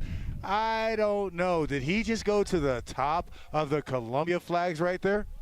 I believe he did. He might even have gone to the moon. And that front side 720, pardon me, was perfect. Into the cab 540, that's a hard trick. Into the backside 360, barely hanging on. That was an awesome run. He landed pretty high on the wall there, a little bit earlier than he expected, but still managed to ride away, and that was awesome to see. Lots of amplitude. How do you get that much amplitude for something like that? Well, dropping in at the top of the drop-in and put it in straight always helps, but the thing to think about and the thing you'll see pros do is when you come across that flat bottom, stay balanced on that edge, don't speed check, and go a little bit more downhill than you might expect, and you can go absolutely huge, as you've seen people like Valentino Guselli, Ayuma Hirano. They all go absolutely massive. Probably like halfway up those trees you see on the right side of the pipe, and it's really scary to watch, I'll be honest, but they're so good that they almost never fall. It's awesome to see. Well, I mean, with names like that, you just went across the globe. Funny thing, you know, with Guselli, you remember all the fun times we used to have here and watching his success and everything. Shout out to his dad. You guys were mentioning earlier too, Louis Vito. The difference, those are two completely different things. And I remember doing things with Louis Vito in the super pipe, and I'd be like, you know, he'd always be like, you know, Pump, you got to really pop when you're going off that wall so that you don't deck it. And there's certain things you got to do, you know, but the way that they all ride this pipe is different, and we can appreciate it. What do we got with this next rider, bib number 1254 from the snowboard Menehune boys, Gray Everson? Gray coming into that front side wall with an Indy to the backside wall with the sick nose grab, landed nice and hard on that wall. Coming in front side 360, scooting around, hanging on into the cab 3, coming across, riding up that wall, trying to get some speed to the backside air, continue to gain speed into the backside alley-oop, coming across, last hit, little slash there. It's a nice run. Oh, and a little 180 out of the end of the pipe. That was sick. Yeah, that end of the pipe where it goes down. Sometimes you'll see a lot of sick tricks out there. Great spot to mess around, do some little flips, and try some 540s. Especially if you pop out of the pipe early and kind of gain some speed into it. All right, next up we got bib number 1988, Archer Gergen, coming in to his backside wall, the backside air, coming across the flat bottom into the front side tail grab This is his first year in the pipe, coming from slopestyle, frontside 360 into the cab 360 and into the frontside 540, holding it on nice and clean. That's gonna be a run. But yeah, as I said, this is his first time in the pipe, I believe. Yep.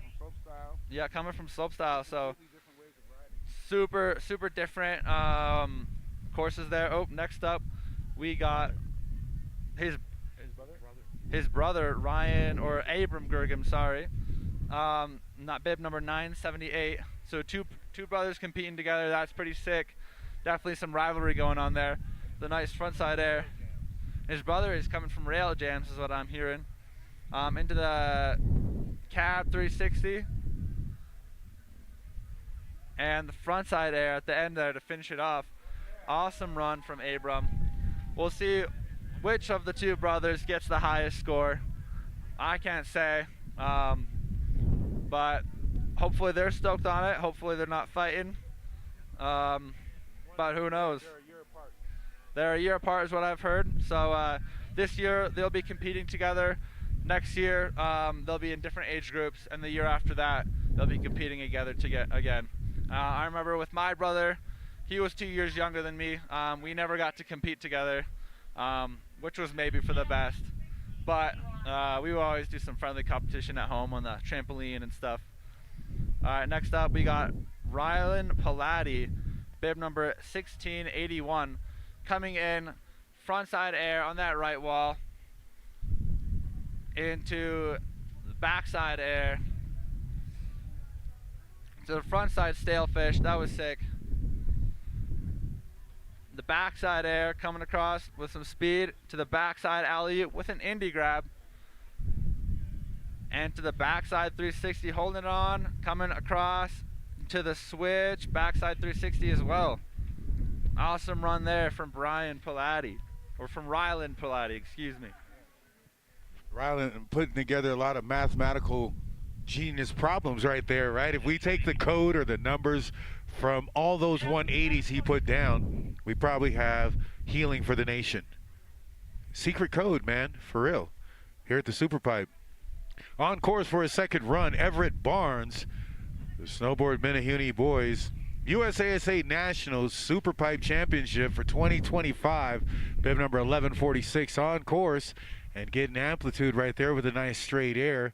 Coming into his second hit, gonna do that again. Anytime you're getting out of the pipe, like we said, is definitely a feat completed.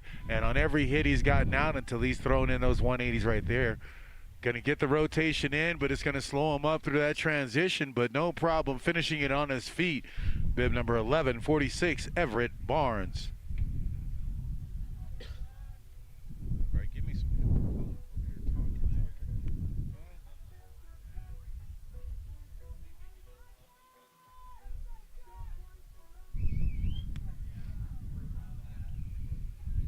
Who's up for a little bit of history, snowboard history with USASA and Chuck Allen? I know I always say that I'm going to talk about it later. Today is the day. I think in a couple of minutes we're going to go ahead and give you guys some history and take a history lesson. Jack Nava dropping in on course with number 1349. Coming into that front side wall with a nice big straight air. To the backside wall with a melon grab. Front side wall again. He's carrying some speed down the pipe, as you can see. He's getting closer and closer to the tent down here pretty quickly. To the Pop-Tart, I believe, or air to fakie, excuse me. Into the switch air to fakie. He's coming across the flat bottom again. Getting some cheers from the crowd. Everyone's stoked. Awesome to see. The backside air. To the front side air again, coming into the last hit. He's going fast to the backside air. Oh, we got one more. He's got an alley-oop. There we go. Everyone in the crowd is stoked. All the parents are clapping, throwing their hands up. Awesome to see, cheering on the young kids. So great.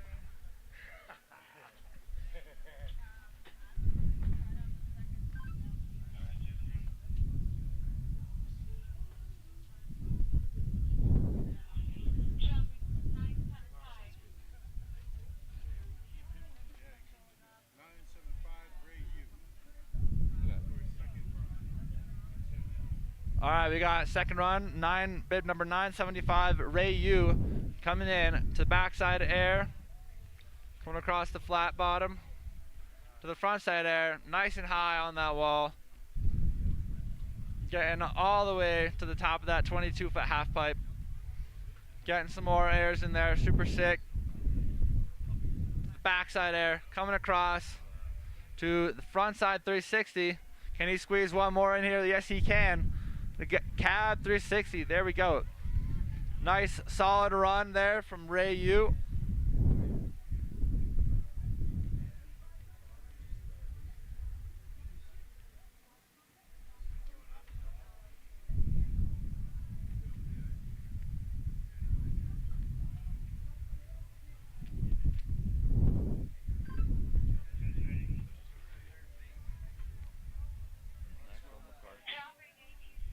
All right, next up we got bib 1857, Maxwell McCarthy.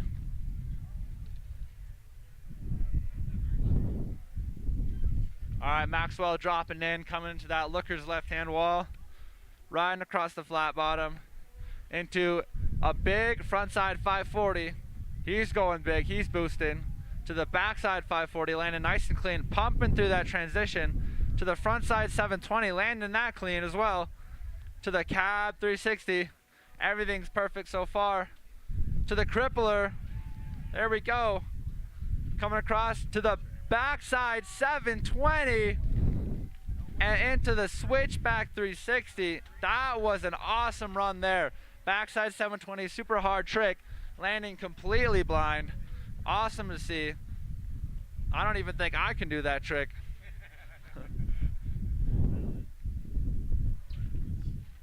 You want to do one or? Okay. Okay, sweet.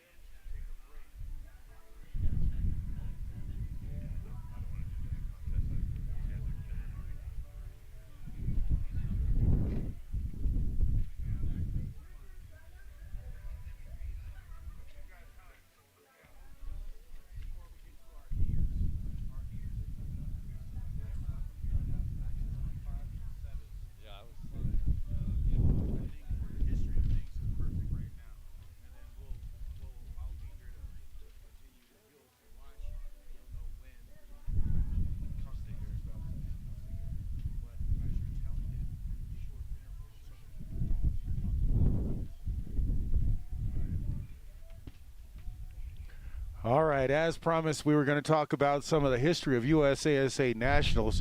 We're here in 2025. It started back in 1988 with Chuck Allen. I think sometimes we just kind of skip over some of the life stories and the things that Chuck was going through and how he invested. So I brought up another guest to the booth. Hi, my name's Shane Borowski from the Unbound series. What's up, Shane? What's going on? You know, we've talked about this and let everyone know about a little bit about your involvement with USASA, and then we'll get into some of the old days and some of the stories we were sharing. Well, with my involvement, just been a supporting parent, but when I first got married, my wife told me, hey, you can't date me unless you learn how to snowboard. So I had to learn real quick, and she used to take me up to the contests up at Snow Valley. And Snow Valley is a small little mom and pop resort. I think we have someone dropping in. Yeah, that's Elijah Stroker dropping in on course. Bib number 1796 for the snowboard Menehune men. Going huge right there with a nice method grab. So Elijah, aka Eli, coming in the front side 360. Oh, messes up a little bit. He's not too happy with that. Coming in though, he's still going. Trying to get some speed, coming across the flat bottom. To a nice little slash there. And for his last hit, let's see what he's got. He's winding up. Oh, and a sick frontside Indy poked out. That was super sick. That's one of the best, best looking frontside air grabs that you can pretty much do. So super sick to see little kids doing that out here.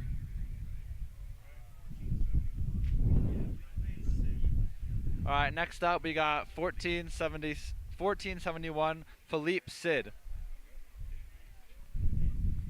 Coming in, dropping on that looker's right-hand side, coming across the flat bottom to a front side air. and into the backside air with a melon grab. To the front side air, looks like another melon grab, super sick, seen on both walls.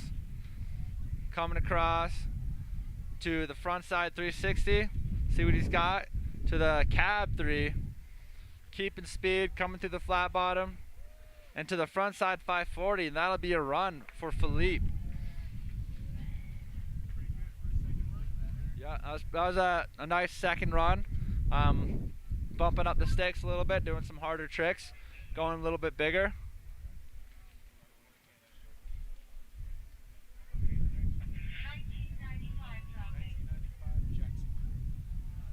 Next up, we got bib 1995 Jackson Krill coming into the left wall. He's from the Rocky Mountain series. He's a local here.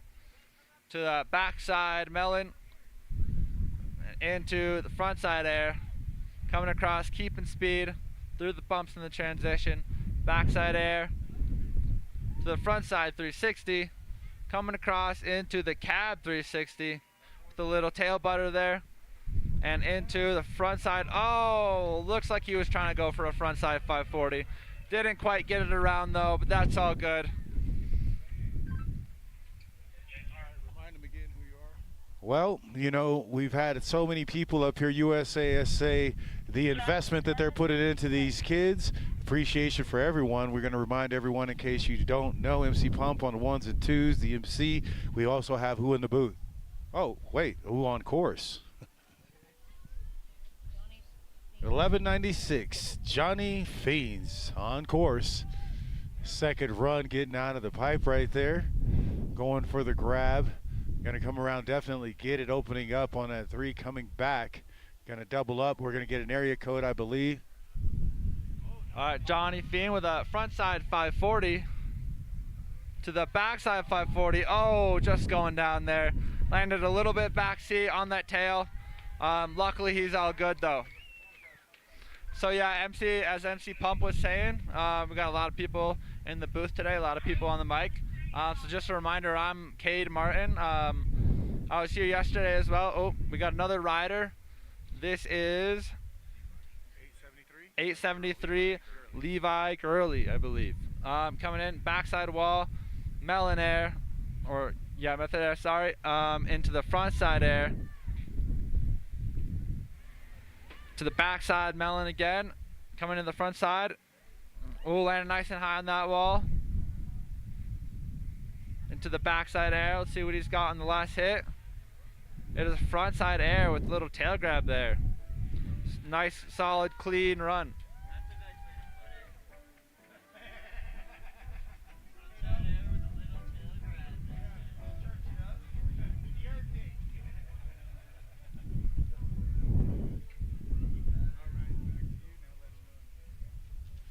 So yeah, we were talking about Snow Valley back in the early days where USASA was born. I believe Chuck was from Huntington Beach, surfer, and kind of rolled it into snowboarding when the sport was starting to develop. And a little small and pop resort in Snow Valley, California. And then I didn't really come into the scene until some of his later years. And I can remember going in to watch my wife compete, and I'd jump in there to a couple comps, and Chuck would have his oxygen mask on. It didn't matter to him. He had to get up there, and he had to help in the contest. And just watching him set up, and he wasn't slowing down at all, even in his later years. I will say this about Chuck and those early days SoCal contests. Man, they got some good swag. I mean, I know USASA really delivers on the swag after each contest, but back in those days, man, Chuck was able to really get the swag. Well, let's swag it out right here in the half-pipe. Maximum amplitude right there by bib number 1262. James Dayton going huge. James coming into that front side 540, landing nice and clean. Into the backside 540. He stomps it, holding on, landing deep, squatting that one out. Coming in, front side 360 into the cab 3. Oh my goodness, he is landing at the bottom, but he is holding on. That was awesome. That is super hard to do, landing super far down, and he's got some strong legs, I gotta say that. So good job, James Dayton. That was sick.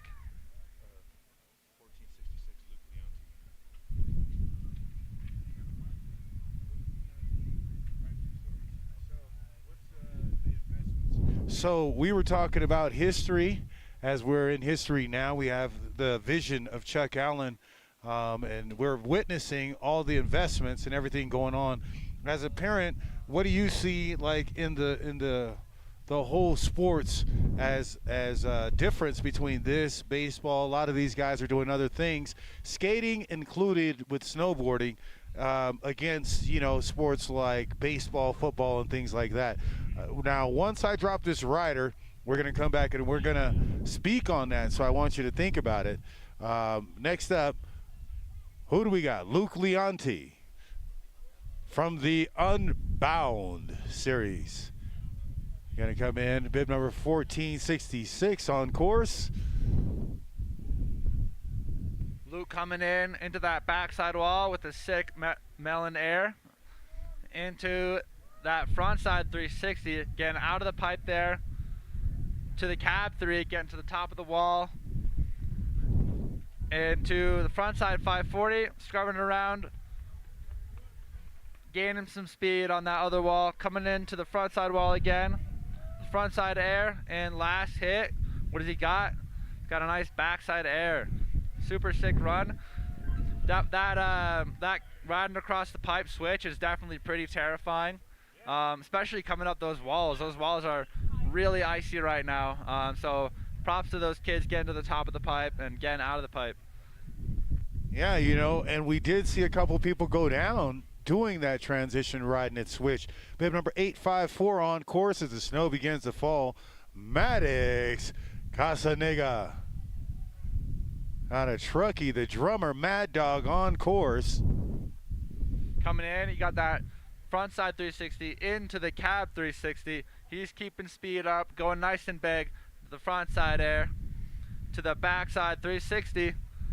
Coming across, little speed check. Got to make sure, keep it slow, keep it safe. Into the switchback 3, he's stoked. That was an awesome run. You know, I bet you he's even more stoked that we didn't call him Calvin's brother. Yeah, probably, right? They left Calvin at home, and he probably wants us to leave him at home. No association. All right, you ready for your challenge question? Yes, sir. Give us the answer. So what it's like to be, you know, in between the sports. I come from I always call it mainstream sports, a mainstream sports background. I was a baseball player. I was also a high school coach. I coached in college a little bit in baseball. I was the athletic director at Mammoth High for a little bit. And coming from a mainstream sport background into the snowboarding community was a little bit different for me. You know, I had to just kind of keep quiet and look at what's going on and adjust. And what I learned was the sense of community, the sense of camaraderie that I see in the snowboard community is unrivaled in any of the sports I've ever done. I mean, I've done them all. I'm a soccer dad. I coach football, baseball, you name it. The snowboard community, without question, and not knocking any of those other sports because they all do their great things too, but just the sense of community that I see in the snowboard area, it's amazing. We've got another one dropping in here. This is Xavier Noyen. Xavier Nowen, bib number 1268 on course. Coming into that backside air and into the frontside 540, bringing it around, keeping speed nice and clean into the backside air. Pumping for speed now. It's definitely getting slow with that snow falling on the ground. To the back, the frontside lean air into the backside mute, I believe, also known as a Weddle, into the frontside 360 to the cab 360. He's stoked on that run, lands it nice and clean, coming down. He's super stoked, giving his parents some high fives, hugs all around. Great to see. So that plays right back into what we were saying about family and the support system and all of that, and all of you guys are involved in that.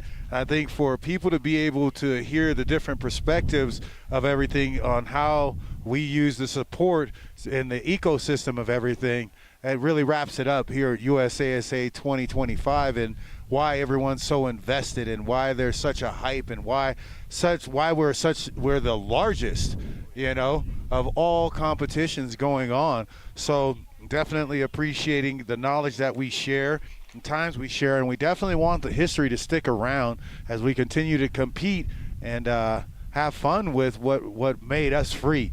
You know, I always tell people snowboarding made me free, man. Skating got me a lot of tickets, you know, sweeping out all of those pools and things like that. But snowboarding made me free, and Cruz Rodriguez from the Rocky Mountain Series looking very free out there right now. Bib number 1473 on course with his second run. Had a lot of big hits last time. He's going to stick with that first run and just kind of have fun out there right now. Coming around, he had a little bit of a butt check up there on the back five, I believe, or it was switchback five. But he managed to stay up, keep speed, which was awesome to see. That's very difficult to do. At the bottom, he got that front seven. He might not be the happiest with that run, but I think it was pretty sweet. Seeing these young guns doing sevens in all four directions. Next up, we got bib 1893, Christian Anderson, coming into the looker's right side wall. It's getting starting to blizzard out. Might be harder to see the riders, and it'll definitely be slower. But he's still keeping speed, getting nice and high on that wall, with the back-to-back airs to the front side 360, coming across switch into the switch air to regs, and into the front side air on the second to last hit. Coming into the last hit, we got a backside air. Oh, one more. Front side 540, I believe. Barely squeaking around past the last line. There's no more vert there, so he had to pop that really hard to stay in the pipe. I think he really had a great time riding here and competing. As far as, you know, coming from North Carolina, you've got him skating and doing soccer, and he rode the pipe like a violin, you know, because he plays that. So a lot of depth there, you know, long ride to get over to the half pipe. You know, you got to go to Loon, and then Okemo is a little drive as well. So shout out to the family for investing in Mr. Christian Anderson, bib number 1893 here at Snowboard Menehune Boys 2025 USASA Nationals. Shout out to our sponsors, the official outerwear partner of USASA Halfpipe, Columbia. As the snow begins to fall, you look at those flags to check the wind. U.S. Performance Academy, official online school programming of USASA, and Donick Snowboard's official border cross race partner of the slalom. Back in on course, we have Bear Brown, bib number 1312. Bear Brown coming in to the backside wall, the nice straight air. Coming in, getting low on that board, nice and centered. Into the backside air. Coming across, front side air with the tail grab, holding it nice and long. To the backside air. And that'll be a run for Bear Brown. I like that name too, that's sick. Oh, with a little truck driver at the end popping out of that pipe, going nice and big. Super sick to see.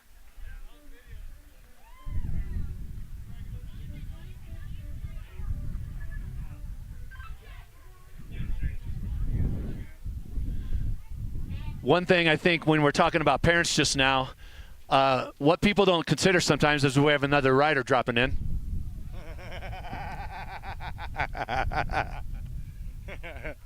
Always. Cannon Coon on course. Cannon gracing us with his presence, doing a lot of switch ups with the stale fish, the meth and all that. Gonna come back again, double up on it. Nice meth right there. Maybe I called it before it came, but we know what's going down. Fun in the park, another day, the snow is coming down, and Cannon Coon is out there having fun. Yep, Cannon Coon out there doing some big airs, getting the grabs in, going nice and high on the wall. And with that snow, maybe there'll be some snowballs being thrown. Kids at the top messing around, having fun. Hopefully not throwing snowballs at the volunteers, because a lot of them are a little bit old and sometimes cranky, but it is what it is. At least they're all out here offering their time to USASA Nationals, being a part of the community, being great. So shout out to all the volunteers out here. It wouldn't be possible without you. So it's great to see everyone out here just having fun.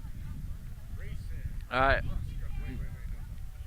Next up, we got bib 1433, Jackson Gurley, coming across the flat bottom to the backside air, pumping up the wall, backside alley-oop into the backside right on the backside wall, trying to get some speed to the frontside air. Going about 15 feet up that wall. Coming across into the frontside air and finishing it off. Oh, he's got one more actually. It is backside alley-oop again. That was sweet.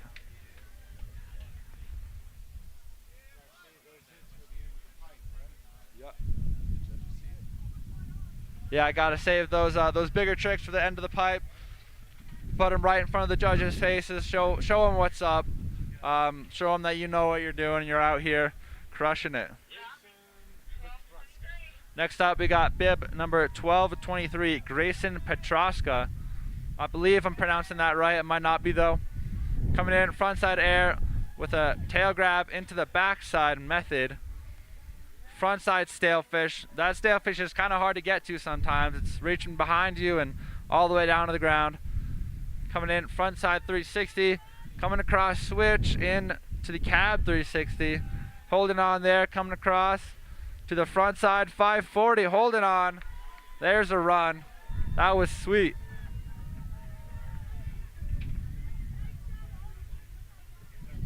As the snowflakes fall, you can see the pipe might be slowing down a little bit. These riders really got to focus and keep their speed.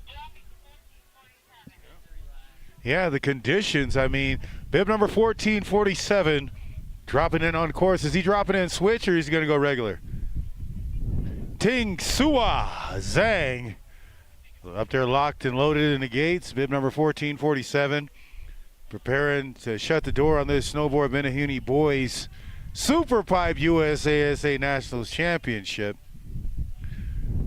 Coming in on course right now, you get a glimpse of him lookers left, going with a nice 5. Going to come back over here, get the nice crippler coming into the next hit. Nice front side 5.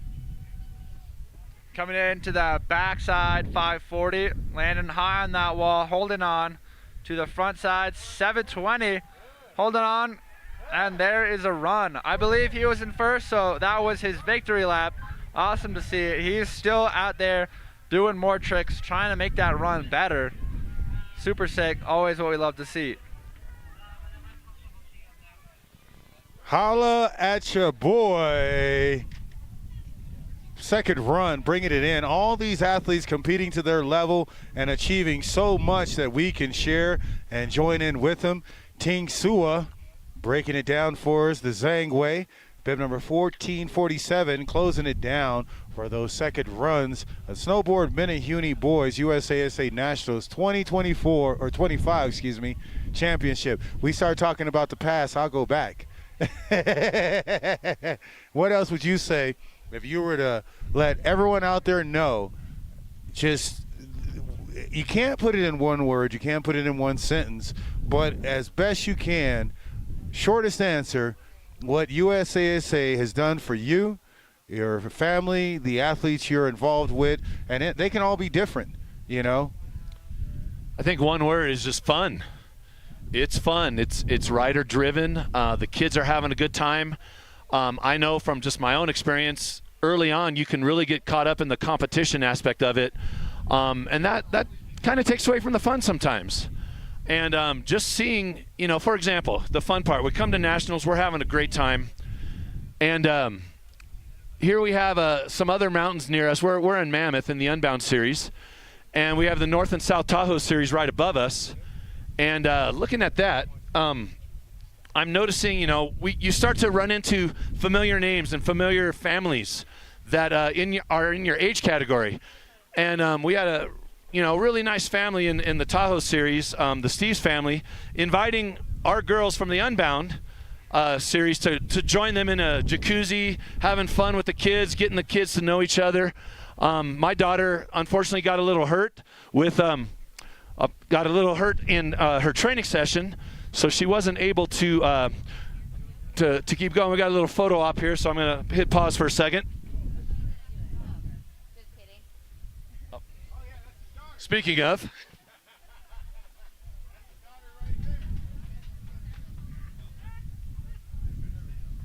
hurry up and take the picture.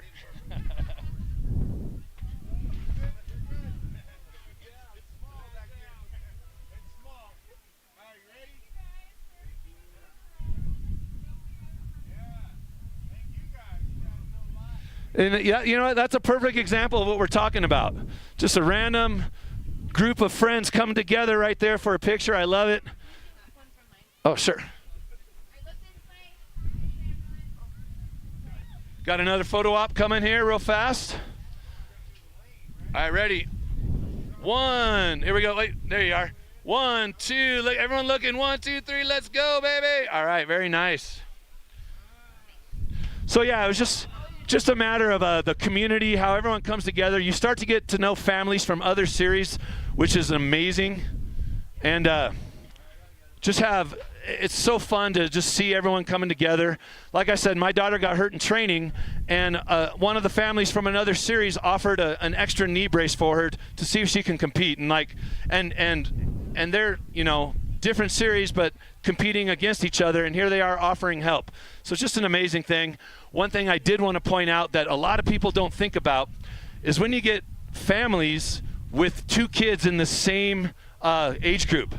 We have 2 families, the Delgados and the Cooks. I think we have a couple more actually, where their kids are competing against each other. You know, and yeah, the Shins. I mean, it's amazing that these families can hold it together. Who do you root for when you have 2 kids in the same age category? And the Zangs, yep, and there's so many families that you know, do I root for this one? You got to root for both of them, but it's just really hard to deal with when one does well and one doesn't. You got to congratulate one, you got to support the other, and then you see it going back and forth. It is a struggle for these families sometimes. So I really commend those families that are able to keep their kids happy, keeping it fun, keeping the stoke going. You got to love that kind of stuff. Okay. We'll see you guys again. Oh yeah, thanks for karaoke last night. Oh yeah. My rendition of Prince's song "Kiss" didn't go over too well with my deep voice, but you know what? I landed it. I'd say I probably, if it were a half pipe contest, I probably scored an 82 on my karaoke last night. That's what I'm going to guess.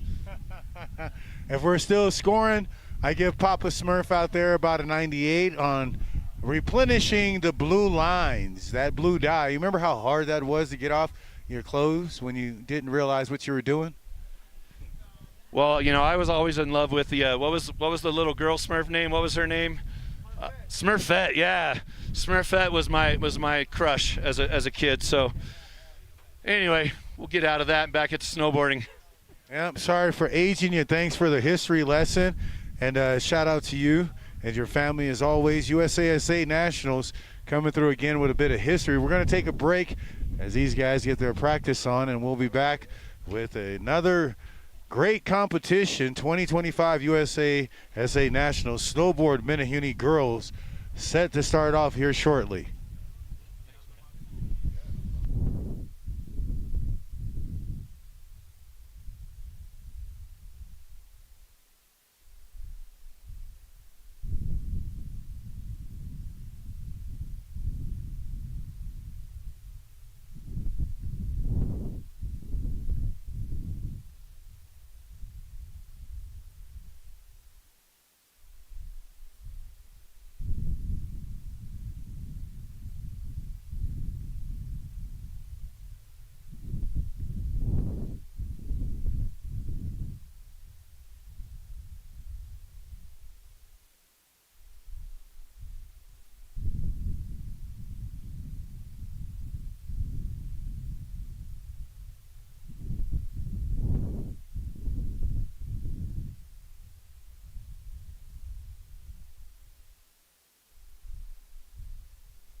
I would be playing you guys music, but for some reason our music isn't playing online. But when I get it going, we'll get a vibe going.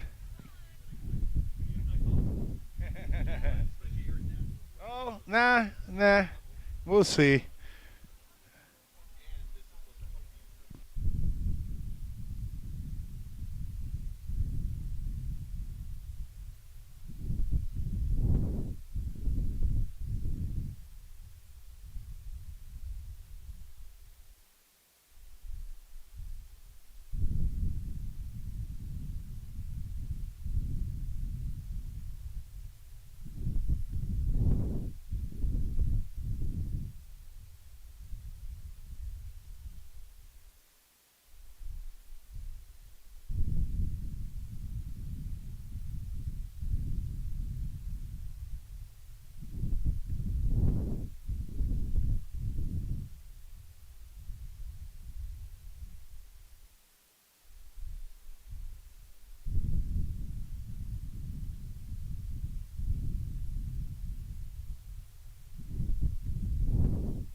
All right, we'd like to welcome everybody to the USASA Nationals 2025 Super Pipe Championships. We're getting set up and they're practicing for snowboard Menehune girls, which they'll come back for a competition here shortly at Copper Mountain.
Oh yeah, some of that Sammy Hagar Van Halen. Underrated, for sure.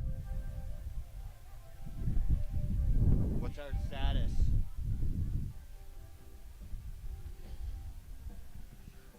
Jonas.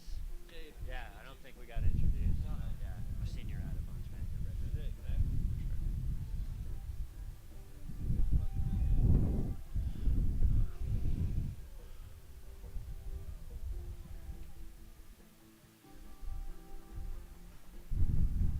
Yeah, it's a good week. Okay, it's official. This is the last event, Snowboard Week. Copper Nationals 2025, USASA. Coming down to this. Stoked to be here, like Cade said. What a week. Made memories that'll last a lifetime. It's great to be here, shutting it down with you guys.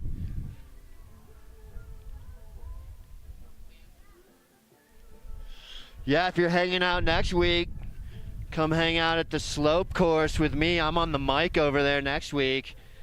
So yeah, they made that mistake. They said, okay, give Jonas the mic. And man, they'll probably never make that mistake again. Okay.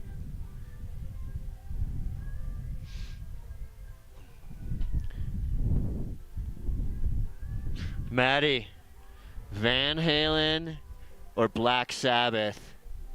Black Sabbath, he says. All right. All right. Van Halen or let's go Motley Crue. Van Halen. So obviously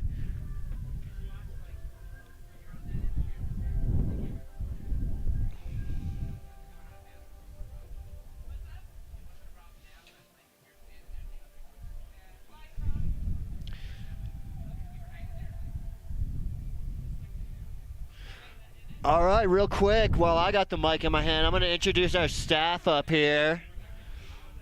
I don't know if you guys are here this morning, but we're back up here doing it again with the judges, the tabulation, the announcers, the filmers. Real quick, if I could have your attention, we got Maddie Jennings, head judge up here. Longtime USASA supporter, USSA Judge Director Maddie Jennings is here. Thanks, Maddie. Wouldn't have it any other way. And this guy, he's doing a business call, but he's Steve McGonna on the phone. Everything all right? Okay, cool. Sam Flaherty, Samantha's here from South Lake Tahoe. Yeah. My name is Jonas Brewer. I'm from the Rocky Mountain Series, head judge up here, but Erin Young might tell you she's the head judge, but it's another conversation. And then somewhere, Ben Hugo from Bear Mountain and also Mammoth. Ben is the head judge at Mammoth Mountain.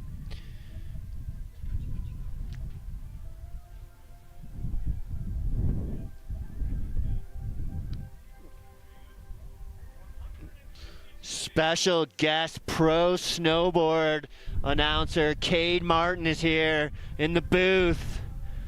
U.S. team. Correct, yeah. Pro? Rookie team. And the main man, the master of ceremonies has arrived.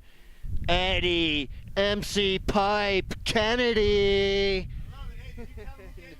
So yesterday when Cade came up here to say what's up and jump on the mic, he said, yo, thanks for having me, guys. He's like, what's up? I'm Cade.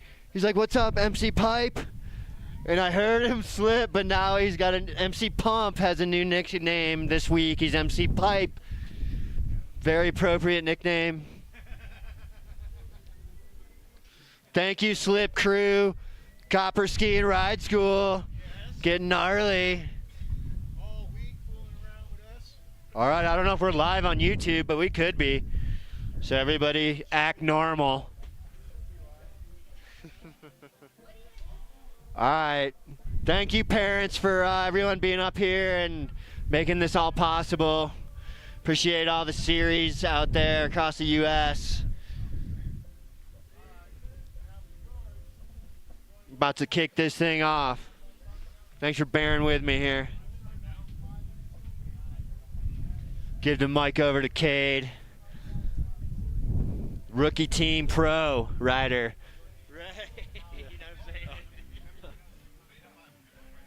Thank you. It's Kate on the mic here. Getting ready for a sick comp. Snow is starting to come in a little bit. Hopefully it won't affect the riders too much. But I'm sure they'll be charging hard through it and putting down some sick runs. So it'll be super dope to see. You got MC Pipe, aka MC Pipe, back in the booth with us right now. He just got back and taking some sick photos. So hopefully comp will start soon. I think they're having the riders meeting up there right now. It looks like first competitors are starting to come into the starting area. Hopefully we'll see our first competitor drop in the next couple of minutes. Well, I guess while we're waiting, we can give some more history. You know, the Rocky Mountain Series, I'm a part of that series, but so are a lot of different people, employees and people around the mountain. We're very blessed to be with the Rocky Mountain Series. Let them know how the Rocky Mountain Series is so big for USASA in Colorado and helping all these other series and everyone come around and really progress in the sport and everything. Tell them what you do, your name, and how you're a part of our organization. Hello, my name is Steve Magana. I've been judging with RMS about 10 years now, and our series is one of the biggest series and super important to keep bringing more people into the sport, introducing people to Halfpipe. Not enough people have pipes, so it's real cool to welcome you all here to our mountain. And the main thing we represent here is spreading love for the mountains, love for each other, and growing our sport to be as big as we can. So thank you all for coming out. I tell the riders when they come here, because like you said, some of them don't have 22-foot pipes, but they don't understand all the terrain of Colorado either, and you don't really get to go explore and do things. What's the value of running into someone from the Rocky Mountain Series and you're not from here? I mean, what's value in that? This mountain is massive. It really is big. I've been riding here 20 years and still don't know all the secrets and still find myself finding new fun features. And when you ride with a local, you really can chase it fast. You can go in more confident and really just have a good time here chasing someone who knows the mountain. And when you're competing, how does that help their progression as far as, you know, coming to something big like this? If you're coming from a place with like a 12-foot, 15-foot pipe, and then you come here, or maybe no pipe, right? I mean, finding someone from the Rocky Mountain Series and kind of going through that, is that going to help their progression? It definitely helps to have more mountain, but really the best progression comes from riding everything, riding in your backyard, riding in trash cans, whatever you can find in your neighborhood, riding pipe, riding trees, riding cornices, big pow turns. Being good at everything, an overall snowboarder makes you better at what you're trying to do in the pipe. So why do you do this, and why do you continue to do it? What made you start doing it, and why do you continue? It's been really amazing to watch people like Cade come up, putting them on podiums for a long time, and watching that next generation, you know, 10 years of watching ruggies. Now they're 18, 20 years old, and it's been a beautiful thing to watch for sure. Any shout outs before you get back to work? Shout outs to Jonas and Maddie, who got me into this. Ben Hugo, good friends, lifelong friends, and that's what this sport's all about, friendship and making good memories. Right. Passing it back, right? Well, you know, it's nothing but love. I always love riding with you. I think my my ankle's kind of sore off that roller. Oh no, if you could have seen that, that was funny. I was trying to scratch back, overshot it, and thought I was going to just do a hand plant over a roller that we were all speeding past, and that roller dropped off, man. I went flying like Superman, trying to duck my shoulder, man. Landed it, you know, but still, it's like you said, you get more experience, and like me and you've spoken about, a lot of the tricks that we've hit or that we've learned were on accident. Yeah, for sure. I got an example. When I was in New Zealand, I wanted to try a cab underflip, and I was too scared So I was doing some cab fives, and one lap I came around. They had salted the lip. It was nice and icy.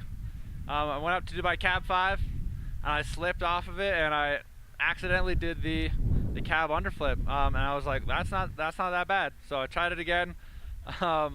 Unfortunately, next lap I went too early. I caught my toes off the lip, but I was okay. And so went back up, tried it again, and I finally got it. So some things just happen, and you just gotta keep pushing through. It's fun to see. What we see happening right now is snow and wind and low visibility. I guess these guys are going to have to take from our example and push through. And shout out to the Rocky Mountain Series for all that they do here in Colorado, representing Colorado in a major way. One of the only places, I mean, that does have a super pipe like this 22-foot super pipe here in Copper. We also have one in Aspen. So fortunate to ride so many mountains. We've got Breck, we've got Vail, we've got Keystone, we've got Loveland, we've got A Basin, we've got, can I keep going? Steamboat, we've got, we're spoiled. So shout out to our sponsors, Columbia official outerwear partner of the USASA Halfpipe, as we get ready for our snowboard Menehune girls for USASA Nationals 2025 Super Pipe Championship. The weather has been changing all day in the state of the Four Seasons.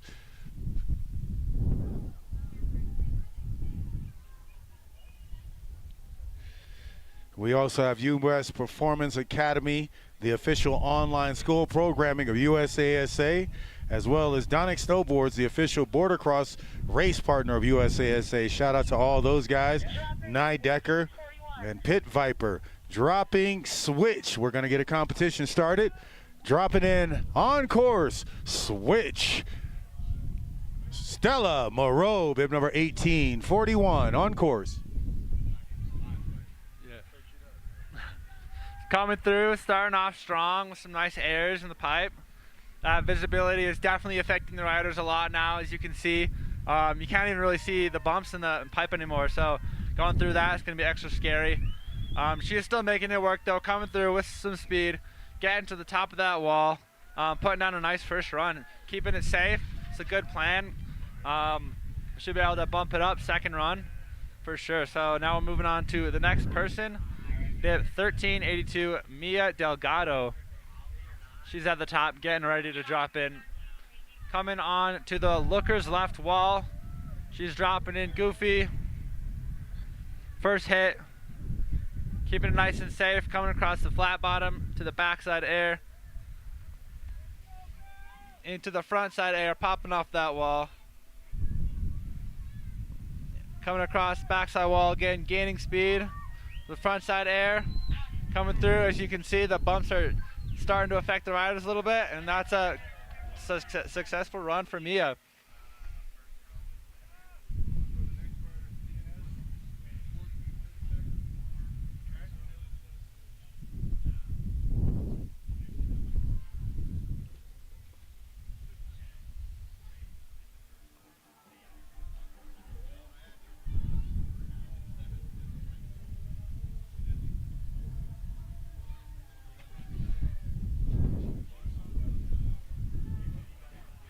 Don't forget to go to your team app, check out our silent auction. Every silent auction bid and each moment of heartfelt support contribute to the narrative of the empowerment, resilience, and athletic excellence that defines the USASA experience. Together, we're not just creating opportunities, we're nurturing lifelong journeys. The journey here began in 1988. It is 2025 as the snow continues to fall. And we're dropping in the bicentennial runner, bib number 1976, Han Wenzo. On course. She's coming in to the backside wall with a nice backside air, keeping high on that wall, going big. Front side air with an Indy, coming across that flat bottom. Another backside air, trying to gain some speed through there. Front side air, almost at the top. Popping her head out just a little bit for the photo. Coming across, final hit. Got a nice another frontside air. That's a successful run. For a first run, what do you want to do? I mean, are you going to play it safe? I know it's a competition. You want to get out there. The weather has changed. The visibility is low. The wind is picking up. Do you play it safe, or do you just stick the run and then go out there and have fun the second run? Where do you make your risks? Well, I definitely play it safe for the first run, especially with these visibility conditions. It's hard to see. Very scary coming through. You're kind of just waiting for those bumps and praying that you're not going to fall. So keeping it safe, doing some simpler tricks for your first run is important. Putting down a run, getting some points on the board, and then when the second run rolls around, you can see where you're at and decide, do I do these bigger tricks like some 360s and 540s, or do I do the same run again, try and clean it up a little bit? All right, next up we got 1505 Natalie Kramer dropping in on the looker's right side wall, coming in front side to a front side straight air, coming across the backside air. And as you can see, the snow is definitely starting to slow down the riders a little bit. That fluff in the flat bottom is pretty sticky, making it a little bit more bumpy, but she's handling it pretty well, coming through again. She has no sign of stopping now, coming through. Getting to the top of that wall with some sick straight airs. And coming through for one last hit at the very bottom with a sick alley-oop, backside alley-oop.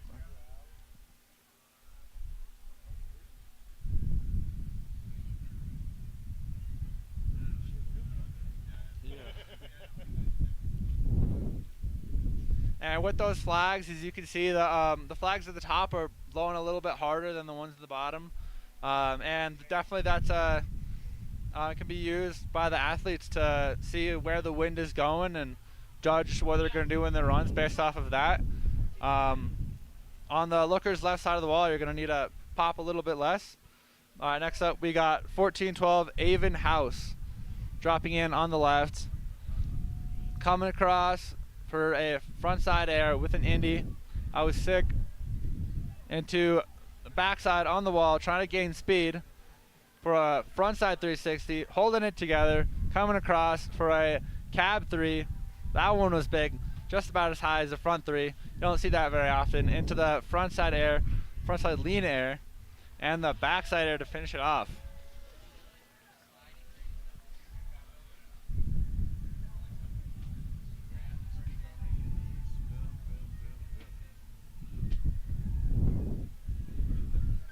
All right, so as you know, USASA is grassroots. And as you go up, some of the competitions you'll be able to find is, first off, we got bib 1099 Brianna Cook. Dropping in on the right, coming through to a big straight air, getting out of the pipe, nice and high, to the backside wall, keeping speed, going a big right in front of the camera, getting ready for that shot. That'll be sick. The backside air coming through. Oh, there's the biggest air yet. All the way out of the pipe.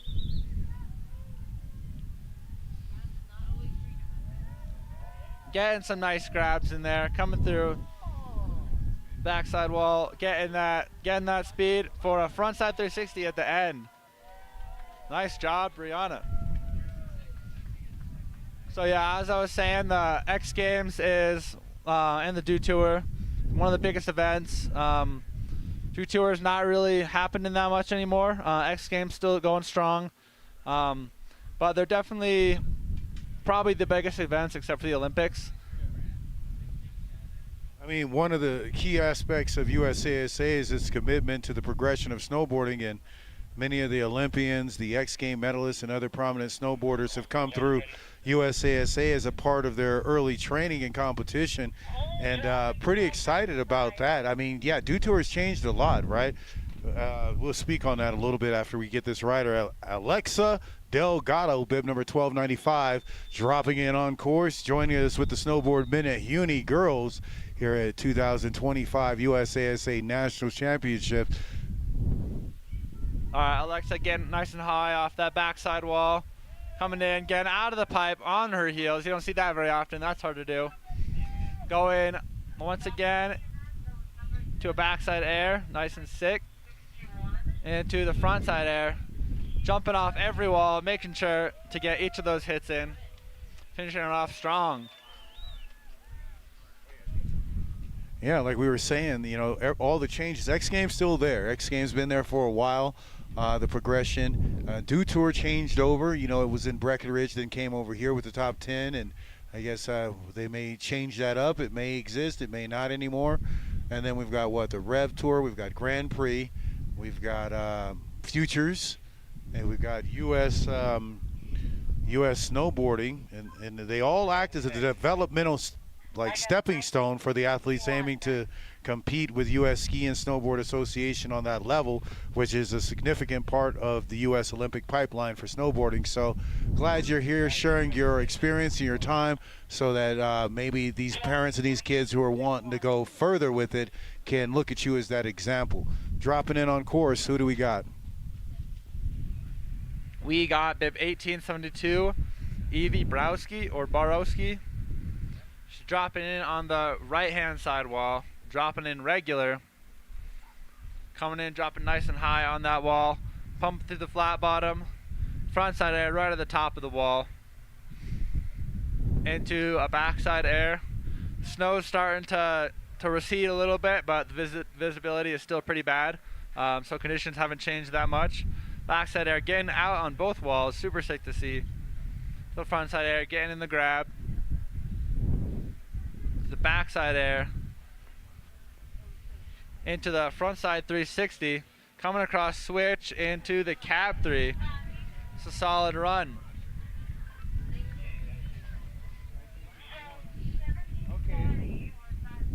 All right, we were trying to figure that out because that was odd. I think we have a DNS, but we thought that bib number 1961 was a DNS, and she is not. That was Caitlin Fang on that run.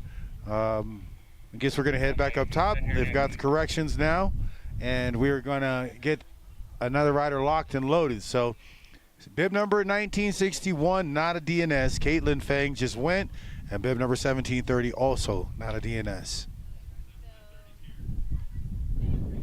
So we're on 1872.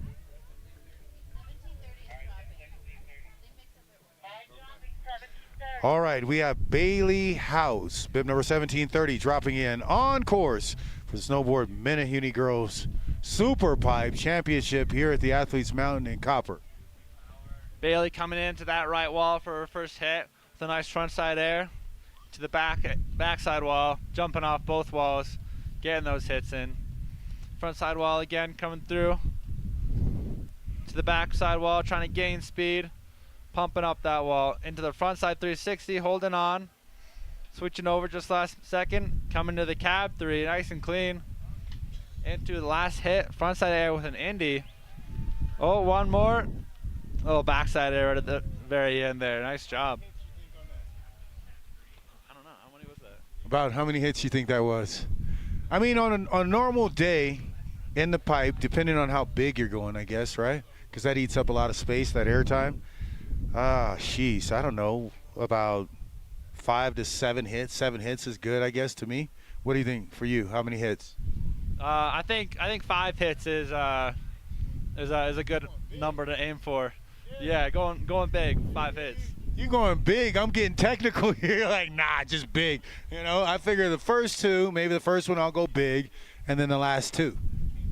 Yeah, for sure. I think go big the whole time. Try and keep the amplitude the same. That's what the judges say for the World Cups. But yeah, the further you go down the pipe, the bigger you can go. And I even heard rumors that if you go straight down the pipe, you got a perfect 100. But maybe some rider will test that out for us. Maybe they won't. All right, next up we got 1629 Penelope Brienza. So Penelope is a local here along with her sister Giada. Penelope drop it into that left-hand wall with a nice big air. Coming in back 5, just holding on to it. And to the front side 360 coming through. Cab 3. And into the front side air with a melon or mute grab. And backside air. Nice run from Penelope. So Penelope and her sister, I've known them for a little while now. They're super nice, super sweet. Along with their dad, he takes photos here sometimes at Copper Mountain. He might be up there at the top. I'm not sure though. He's probably cheering them on from somewhere. But yeah, they're super sweet kids, super awesome. It's super cool to hang out with them. You know, speaking about photography and photos, shout out to our media crew getting around the mountain. I think there's only 3 or 4 of them, and they're making their way around. What's up, Tay? How you doing? That's it. Getting out here, making sure you guys are having a good time, and they're capturing the moments with you and your family, as well as the event itself. The Copper and, well, actually USASA taking a different look and a different stance at the promotional side of everything and trying to really give everyone a full scope and a full view of the mission and the vision of USASA as it continues to grow. So don't forget to share your photos and your times with us. Hashtag we are USASA, so that we can see some of the fun and some of the things that you guys did while you were here in colorful Copper, Colorado. We are ready to continue this competition with Bryn Rux. Snowboard Menehune girls on course for first run in this super pipe. All right, so Bryn coming in, backside air with a melon grab. She is going super fast across that flat bottom. Styling it out with the front side tail grab into the backside air again. She is absolutely hauling to that flat bottom. Front side 360 at the very top of the wall into the cab 3. Finishing it off strong. Those orange pants making it nice and easy for the judges to see what trick she's doing. So pretty sick. How many hits? I think I counted 5, 6. She did 6. I think I counted 6 or 7 there. Yeah. Might be wrong. So I guess getting the most hits could probably play out here too. If you get like 10 hits, you know, I mean, you're giving the judges a lot. So is that legal? Can you stack a hit like that? I mean, you can do as many hits as you can. If you could do 20 if you wanted to. Might not be the best idea though, because that amplitude would be a lot more important than getting all the tricks. All right, next up we got Liana Cook, bib number 14. Liliana Cook, excuse me. Coming in to the backside wall. Coming through with a sick frontside air into the backside air, getting out on every hit. That's awesome to see. To the frontside 360, getting out of that pipe. Coming into the cab 3. Coming across the flat bottom for the last couple of hits. Frontside air with a truck driver, it looks like. That was the last hit. That was sick from Liana Cook. Now, I know we don't have favorites, but we watched them in practice, right? What do you think about that? Did that look exactly like practice, or you think she can come back with a little bit of tuning? That looked pretty good compared to her practice run, but I definitely think she's got some technicality that she could add in there to step up her tricks a little bit. So we'll be waiting to see what happens on the second and final run.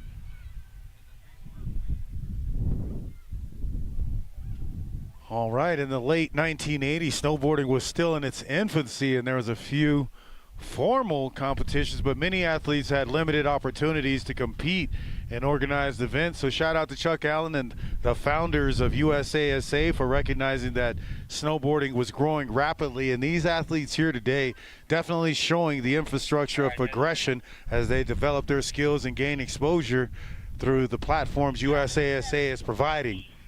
Next up on course for the snowboard Menehune girls, Coco Rooney, bib number 1750 on course. All right, Coco coming in to that left wall with a nice straight air. Coming across the flat bottom, nice and stacked on her snowboard, just like how you want to ride. Coming through, getting that air, getting that grab. For the backside wall, going nice and high, bigger than the front side wall. Getting to the top of that pipe. Coming through, see what she's got on this hit. Nice grab with a tail grab. And final hit. Oh, one more. Front side 360. It looks like she's got a purple.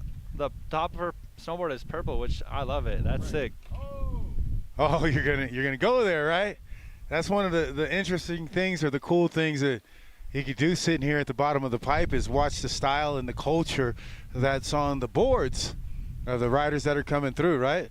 You can come through and do 7 methods. This is what I'm riding, baby. Huh? Yeah, for sure. Seeing like the graphics change and all the technology even change on the snowboards as well. Super cool to see. I remember when I was pretty young, my mom had these old, I don't even know what you call them, but they had like 2 bars on the as bindings, and you like stepped into the boots. Super, I don't know where the board is now, but it was super cool to see it. I remember she would go ride Beaver Creek with her college buddies way back in the 90s, I think.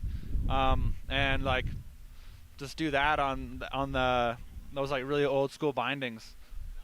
Favorite board? I think we did that yesterday. Did we do that last night? Favorite board? I think I gotta go with the Nitro Cannon.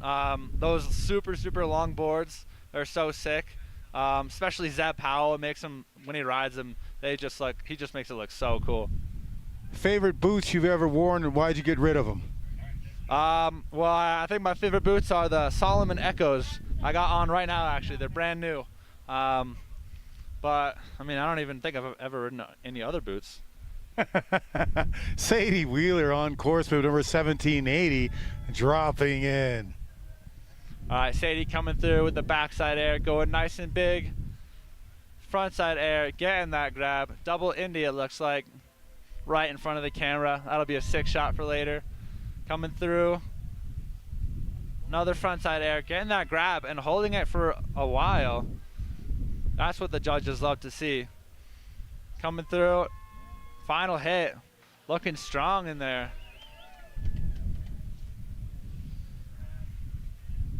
All right, let's see. MC Pump, what is your favorite? What is your personal snowboard setup, and what is your favorite snowboard setup that you've ever ridden? My favorite board, I actually got here in Copper Mountain. I think it was from back in the day. Me and Dingo, Dave Duncan, and Danny were hanging out. And Danny had these new Switchblade boards coming out, and I ended up just jacking his board instead. Like, I'm taking your board, buddy. I left the Switchblade and then ended up donating that board later on. Bell Bray on course, bib number 1791. I never fell ever on that board, though. Ever. That magnet traction was so sick. Yeah, that Lib Tech magnet traction really is something else. Bella coming through the pipe, staying strong. One of the younger riders out here today, so she's giving it her all. Awesome to see. Coming through, finishing it off strong. That's a run down for Bella.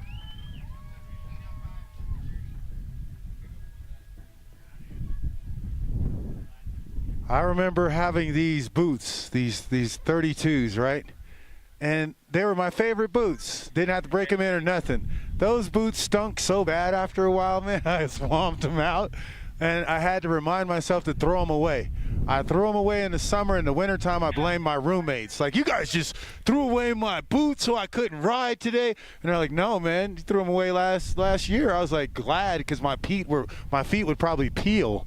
You know, sometimes you just got to give them away. Mackenzie Frakowiak on course, bib number 1338 for the snowboard Menehune Girls USASA Nationals 2025 Super Pipe Championship underway.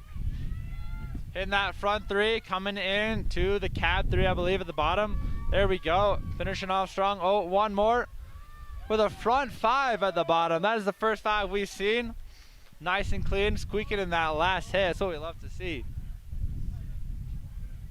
That's pretty sick. That was super sick. You think that was for the judges, or do you think that was just a part of the run? She was really feeling it and went for it, right? It's a competition. Yeah, it is a competition. So I think it was for the judges. But I think that she was stoked coming down. She knew she was almost at the bottom of the pipe, but she's like, we got to do this one more. This is gonna be sick. So she threw it. She landed it. I think success is probably better if you just, like you said, go big on everything, and saving it right there towards the end. That's perfect for the judges, something to leave in their mind as they deliberate right now.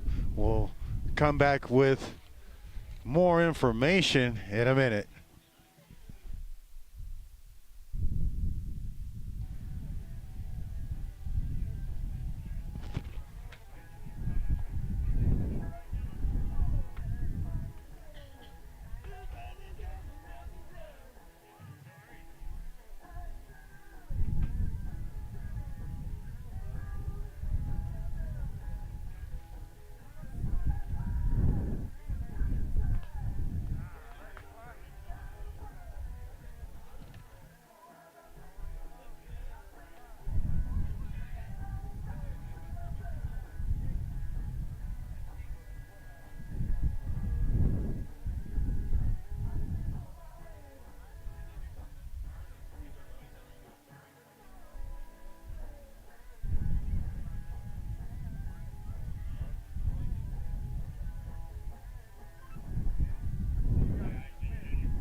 All right, next up we got bib number 1785, Lucy Sizluk, I believe it's pronounced. Coming in, big frontside air.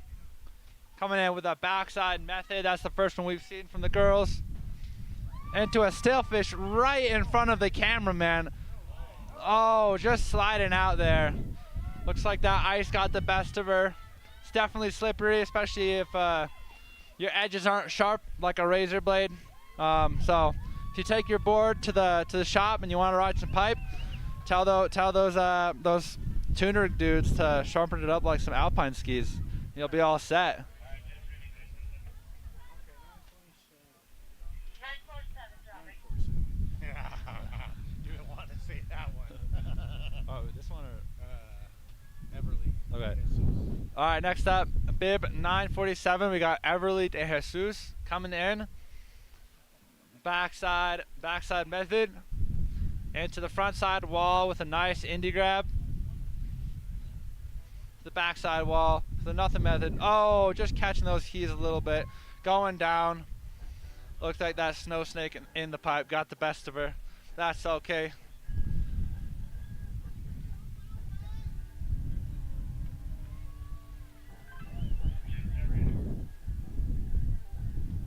All right, and for our next rider, we got Olivia Grace Patain, bib number 1692. Dropping in, coming into that left wall, front side air, going nice and big, into the back side air. Coming up right in front of the cameraman up there. She's going, she's the biggest air yet. Ooh.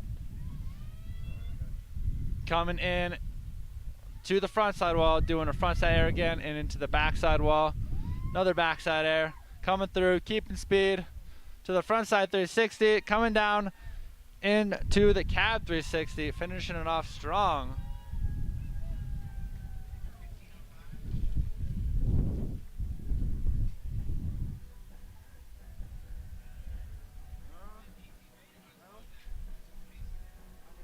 Probably got like 5, 10, 9 left on their first run. Halfway through, baby. So it looks like we're about halfway through first runs. 9 left for Menehune girls. Remember, these girls are only 11 or 12 years old, so they're real young, real little, but they're still keeping speed through that 22-foot pipe. And like Chase Blackwell said in the beginning of the day, this pipe is huge, and it's probably pretty terrifying for them. It's probably about like 5 or 6 times their height. So they're crushing it coming through here, going all the way to the top.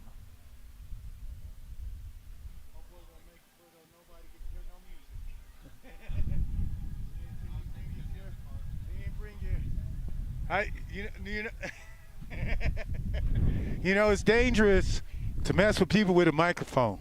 I can say anything and you can't say nothing back. So careful. Careful, my friend, careful. All right, guys, ready? All right, we're going to say this one just for you. You ready? The judges are ready. 1489. We're going to drop bib number 1489, Tesla Goldstein, on course for the snowboard Menehune girls.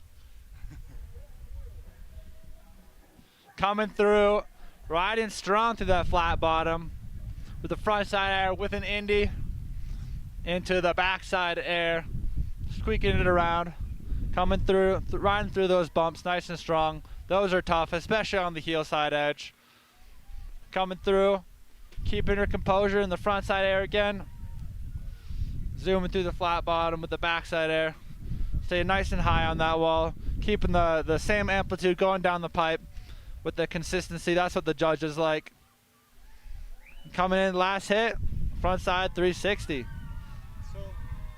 Hearing it from the crowd, how do you keep it consistent with your run? Your coach is telling you to do one thing, your body's telling you something else. The weather is changing like it is here. How do you make the adjustments? Well, you just gotta take into consideration all the factors. Talk to your coach about it. See what you want to do. Try and find out what the best options are going to be. And then as far as keeping it consistent with the amplitude, just keeping the same line across the pipe, and try not to speed check. If you're going too fast, turn up the wall a little bit. Shout out Jim Smith, he's my coach, local coach from over here. That's what he's told me. It's helped me a lot. So all the parents out there, make sure to spread the word to your kids to keep them going big in the pipe. You know, he was my coach too. He's still my life coach. Bib number 610, 68 on chorus, Brooklyn Grace Beck. Brooklyn coming in on the left-hand side wall, staying strong, going big on both walls, keeping it consistent like I just said. That's perfect. Coming through, jumping off both walls, going big, going for the grab, coming through, staying strong. Front side air, season it out a little bit with the long hair, which is super sick, keeping it flowing. Awesome run. Speaking of Brooklyn, one of the U.S. team members on the slope team, his name is Brooklyn. I remember when we were younger, we both used to rock long hair, and he would always get called a girl, which is pretty funny looking back on it. But so would I, so I can't really judge. Dude, I used to have long hair. I rocked long hair for like 24 years. I think Sal bit my style. Now Zeb's biting my style. What's going on, man? MC Pump, style coach, fashion expert. But they never called me a girl. I think it was because I kept facial hair. You know, if you got long hair, you got to keep facial hair too. Yeah, for sure. Sounds like Sal and Zeb are stealing MC Pump style. MC Pump's been around too long.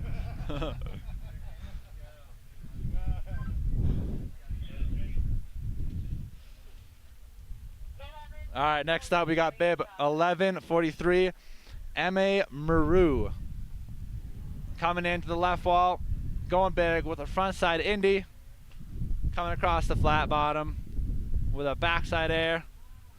Pumping through, sun's starting to come out, so those shots from the camera dude will look extra sick. Coming through backside air and into an air right at the top of the wall, into the backside method air, and the front side Indy again, keeping it strong. She looks like she's handling those bumps in the flat bottom really well. And to the front side 540 at the end to finish it off there. Very nice.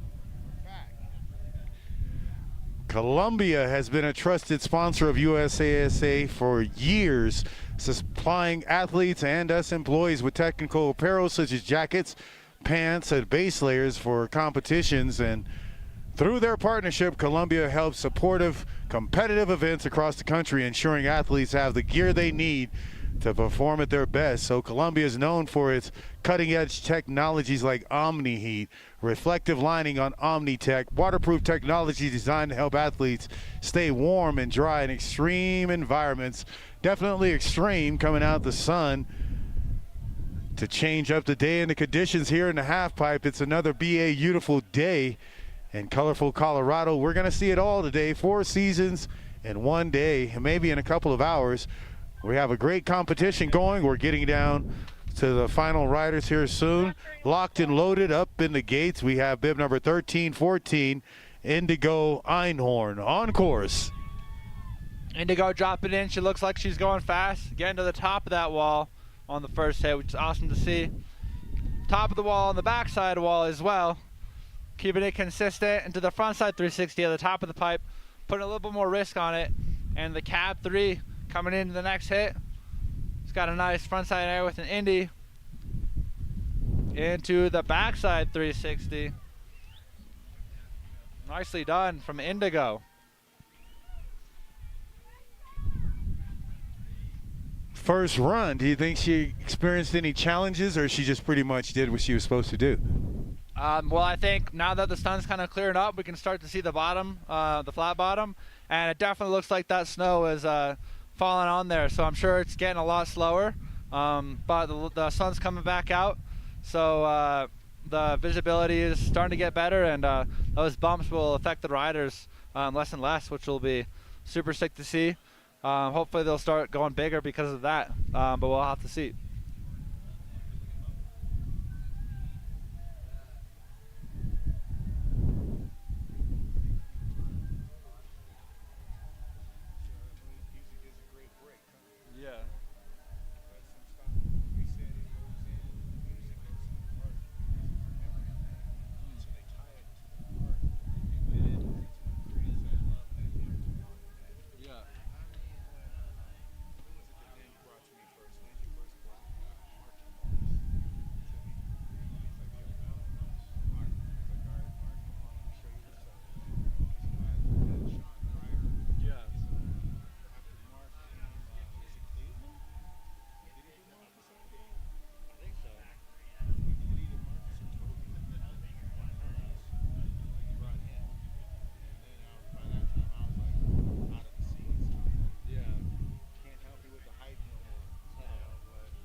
Bib number 892, Zariah Steves, dropping in on the right-hand side wall, coming through the flat bottom, pumping it into the front side air, getting out of the pipe with the tail grab, coming through with the method on the backside wall, with the front side air with an Indy right in front of the cameraman, and with the backside mute. Front side tail again, that one's sick. Backside method, poking it out. Front side 360 to finish it off. Zariah. You like it? Which one better? Zariah. No, it's Zariah. Zariah? Mom's gonna get mad at you. Every time, you know, I think she podiumed last night as well. Zariah coming in with a nice meth, the Indy, as you were mentioning, so mixing it up a lot as the wind continues to mix up the conditions here. Flat light coming back. Maybe it was just for her run.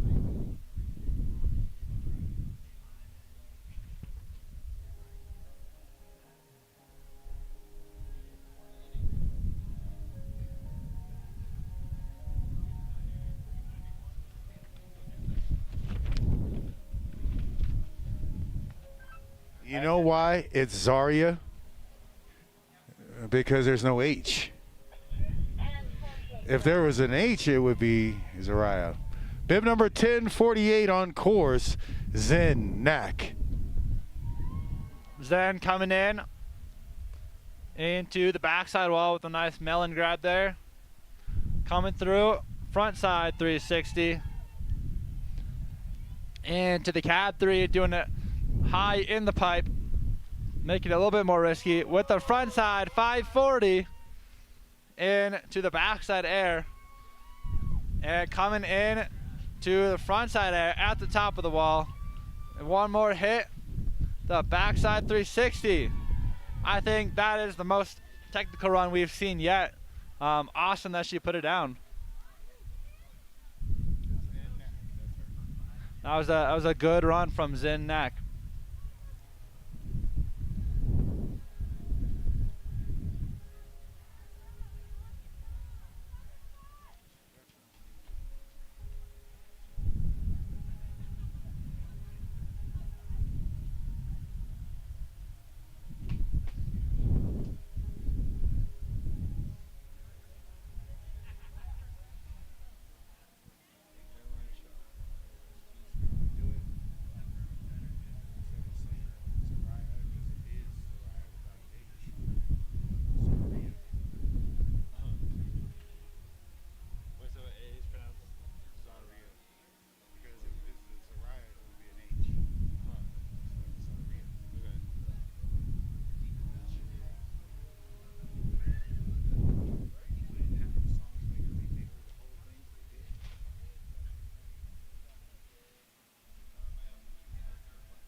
All right, next rider we got Caroline Shaw, bib number 1746. Coming in goofy to that first wall on the right. Nice front side Indy. And coming to the left wall with the backside air. Coming across the flat bottom into the front side Indy. Backside air, keeping it strong. Staying focused through that wall. To the front side air. Going big. Getting high on that wall. Into front side air. Let's see if we can get one more hit. We get another one. What's it gonna be? To the alley-oop. There we go. Awesome run from Caroline.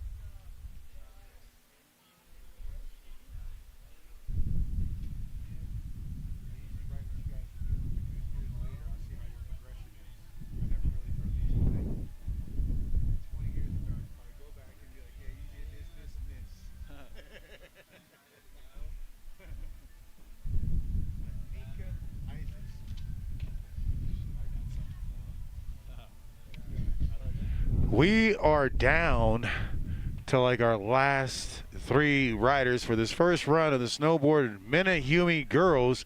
A great showing with 30 competitors. That's just amazing for the Super Pipe and for women in sports in general. Holding it down with the men, not being held short, you know? And that's one thing in this sport they will not do. You have your Jamie Andersons and so many others who have come through and really represented. And now we have Anika Isaacs dropping in on course, bib number 1104 for the snowboard Menehune 2025 USASA Nationals Snowboard Championship here at Copper. So Annika coming across the wall, going big on both sides, doing a front side 360. There we go. Coming across switch into the cab 3.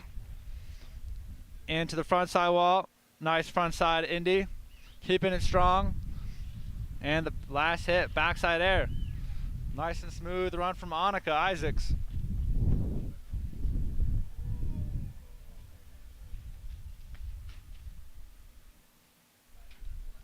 Coaches, huh?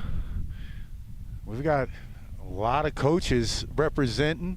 Who do we have here? I think yesterday it was Ross. You know, Ross Powers was here.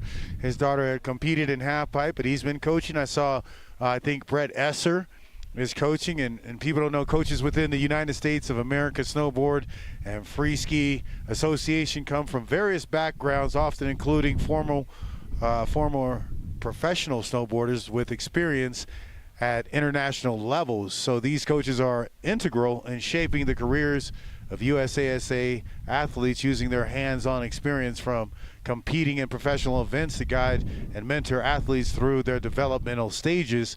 As you were saying, there's a coach here that used to coach you, coach that still coaches me. Shout out to Ninja. Where'd Ninja go? He's probably hiding. That's why we call him Ninja. He's good at hiding. Many of the top coaches were once competitors themselves, giving them a unique insight into the journey and their athletes are taking. And we have a journey coming in right now, bib number 907 on course, Gabby Lynn, shutting the door on this snowboard Menehune's Super Pipe Championship. Let's hear it. Gabby riding strong through that flat bottom. She is absolutely hauling, going super high on that wall. Coming into the backside hit with a nice Indy on the backside air. And into a little air to fakie there. Coming across switch to the switch front side air. Into the cab or the front switch front side alley-oop. That's not one you see very often, and it's a super fun one. You know, I have a feeling they know we're down here. And so the coaches are sending them. They're like, yeah, you guys go down there and let's have some fun with it, get technical.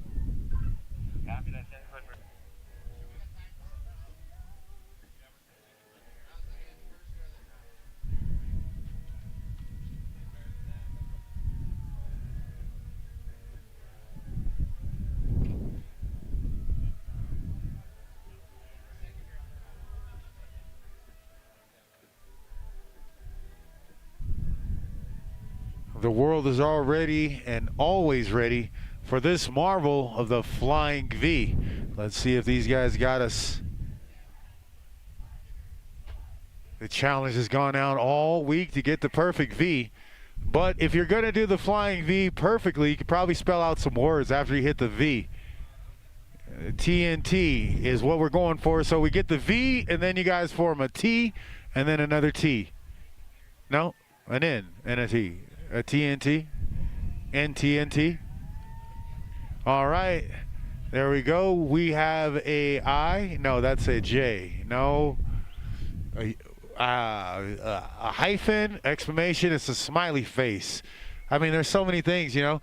If I was like with you guys right now, nice red coat, I'd be like, man, let's do a bunch of letters. U's, V's, W's, X.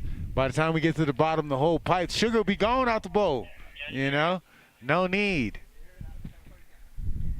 Oh, look at this wind and look at that flat light. What just happened? Well, the weather came in there. Luckily, it was at the beginning of second run, so hopefully, this is bib number 1841, Stella Moreau, coming in, going nice and big through the wall, even with the challenging conditions that switched up super fast. Definitely unpredictable there, but she is still crushing it, staying strong through the flat bottom, getting to the top of the wall, steezing out all the tricks, coming through, going fast into the last hit. She's got a nice little air there. That was his second run. See if hopefully that will improve her first run score. Who did she remind you of with the hair? Did you see it? Was it Hannah or Jacob Ellis? I think Lindsay Jacob Ellis. That's who she reminds me of. Yeah, got some awesome hair there. All right, next up we got bib 1382 Mia Delgado coming in to the right-hand side wall. It's definitely harder to see the competitors now. A lot of wind, a lot of snow, making it a little bit tougher for the judges. They'll still power through it though, just like the athletes will. Mia coming through, keeping it fast, keeping it strong, going high on the wall, pumping through the transition, getting way up there, showing the judges what's up. And there's a run for Mia. Oh, got one more. Little slash at the bottom there.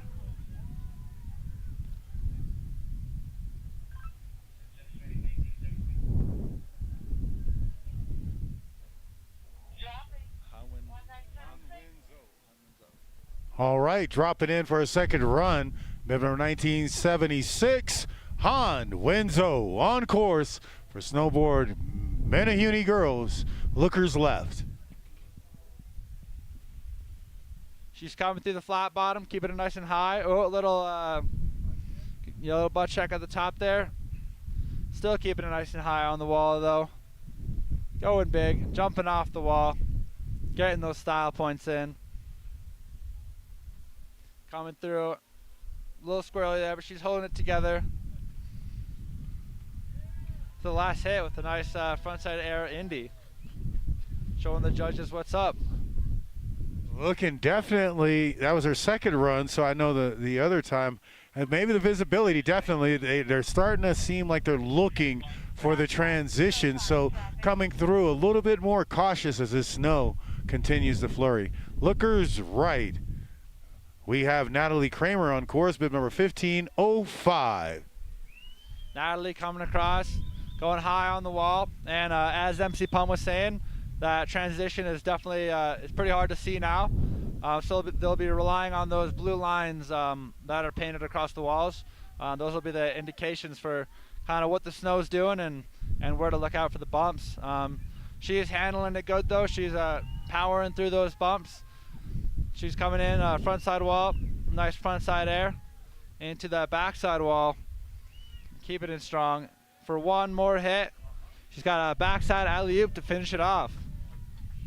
You know, all of these riders, so many different styles. That style was like a surfing style, right? Yeah. Just really cruising the ways. What does it feel like when you're just really on like that, like just able to ride without worrying about anything else? It's like one of the best feelings ever, or what? Oh yeah, it feels great. Everything's funner and it's less scary, which is always great. All right, next up, bib 1412, Avon House, coming through. Goofy rider into the front side wall, coming through the back side wall, getting that melon in there, poking it out, front side wall with the front side 360. Riding through, hanging on into the cab 3. And into another front side air with the melon. That's a lean air right there. Into the backside wall, coming in for one more. She's got that, front lip onto the coping on the end of the pipe. That requires some balance. That was sick. Good job, Avon.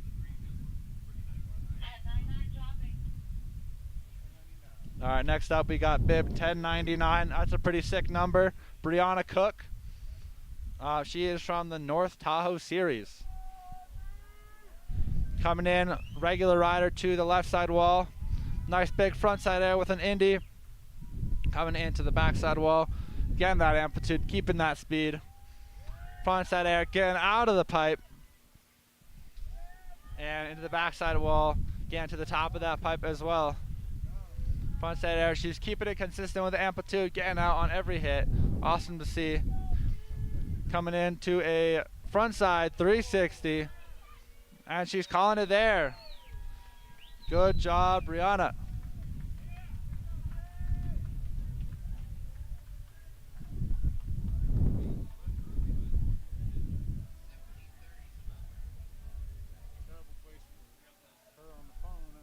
Yeah. Speaker right there. Good thing I pointed it down the mountain.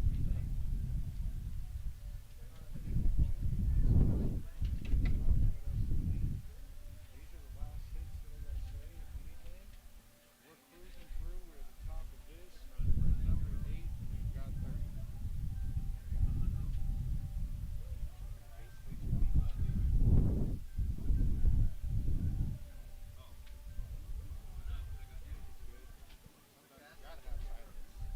left. Sounds way better than last year. I heard last year, the year before, and the year before. Just dead silence. This one they can sell. Yeah. Alex, Delgado. All right, next up we got bib 1295, Alexa Delgado. You can see the bluebird day skies are starting to come in here from the left. Hopefully she'll get a little bit of that action with the sun. Coming in, keeping it strong, going fast. Getting to the top of the wall on her heel side, that's hard to do. Coming to the top of the wall on both sides. Getting that air. Jumping off the wall, going big. Going big on both sides. Staying strong, staying low on the board. Staying balanced, coming through. Keeping it looking great through there. The backside air. She'll finish it off strong.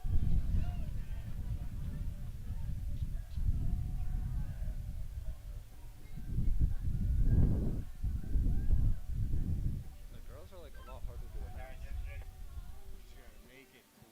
Yeah. And then they got the weather too, so I thought we'd see a lot more threes and fives. Yeah. That one, I'm surprised. Okay, 1730. Okay. 1730. All right, this is bib number 1730, Bailey House. Coming in for a second and final run. Going big on both sides. Jumping off the wall, getting those style points in. Staying strong through the flat bottom, going fast. With a front side 360. Oh, hanging on there. She's still going. To the cab 360, making sure to pop on that. And into another front side 360. Into switch backside alley-oop to finish it off strong. There we go. Looks like the sun's definitely starting to come out. You can see the flat bottom a little bit better. It's great to see for the rest of the competitors in the field here today. Tell me about families and how they play a crucial role. Is it always just about being supportive when it comes to financial support, or is it the encouragement and guidance? Caitlin Fang dropping in on course, bib number 1961. As we deliberate on that, we'll come back to it. Dropping in, lookers right on course, Caitlin Fang. Caitlin Fang going big, getting to the top of that wall, getting those grabs in. coming into that front side air with an Indy, into the backside air with a melon, getting out on both sides. That's what we like to see. And with the front side air, coming in to the backside air again, coming into her last two hits, front side 360, coming across switch in to the cab 360, and there we go. All right, yeah, touching back on that that subject of family support, it is super important that your family's like standing behind you. They've got your back. For all the parents out there, super great that you're doing this, and I know your kids appreciate it. If sometimes it doesn't seem like it, but yeah, both like financial support and helping them like with their tricks and stuff is awesome. All right, next up we got Penelope Brienza, bib 1629, coming across the flat bottom, getting those grabs in, going big, coming through with a front side 360, nice and high in the pipe, coming across fast into the cab 360, and into the melon air, and into the backside melon air. Very nice run. Definitely getting easier, getting faster with more visibility. The ladies are able to pull off more tricks here, and it's super sick to see. Yeah, you can definitely see it, right? As they continue, as the sun continues to come out, not only warm up the course, but provide visibility, they're able to really look down that course and ride smooth, you know, as opposed to looking to go somewhere, they're looking where they're going. I don't know if that makes sense. You know, they're already, it's a different look, you know, when you see people sketching out flailing arms and things like that, you know, you can't really see, you're off balance, and they look really comfortable coming through with these runs. So maybe this sun providing a great advantage to those who get it in this half pipe as they continue to compete. Yeah, that sun is always something that you want to have in your runs. Definitely makes things easier.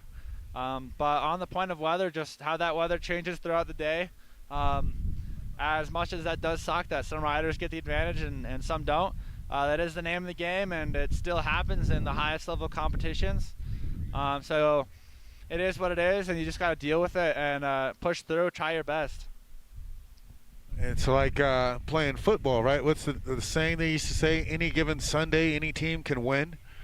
You know, anybody can win. Tell me what it's like for you when you come so far, right? You've practiced, you've trained, you've done everything you need to do. You know you've got the tricks. You get to a place like this in Copper, Colorado, USASA Nationals, and you complete everything, and at the last hit or something happens, you fall. What is that experience like? Do you feel defeated, or is it like something that encourages you to get back up and do it again? Do you know that you didn't fail, it was something you couldn't control? What goes through your mind when stuff like that happens? Well, I think it depends on the person, but for me, especially falling on that last trick, it is pretty defeating. And in the moment, you feel defeated, and you almost want to give up. But give it time, and you gotta just like remember your goals, remember what you want to achieve. Because next time you'll come through, you'll be confident again, and you don't want to let those past failures get you down. You just want to keep your head up and keep pushing forward. All right, what do you got to say to those who get hurt? Well, wait a minute. Here we go. They're ready. Bib number 883 dropping in on course. Bryn Rooks.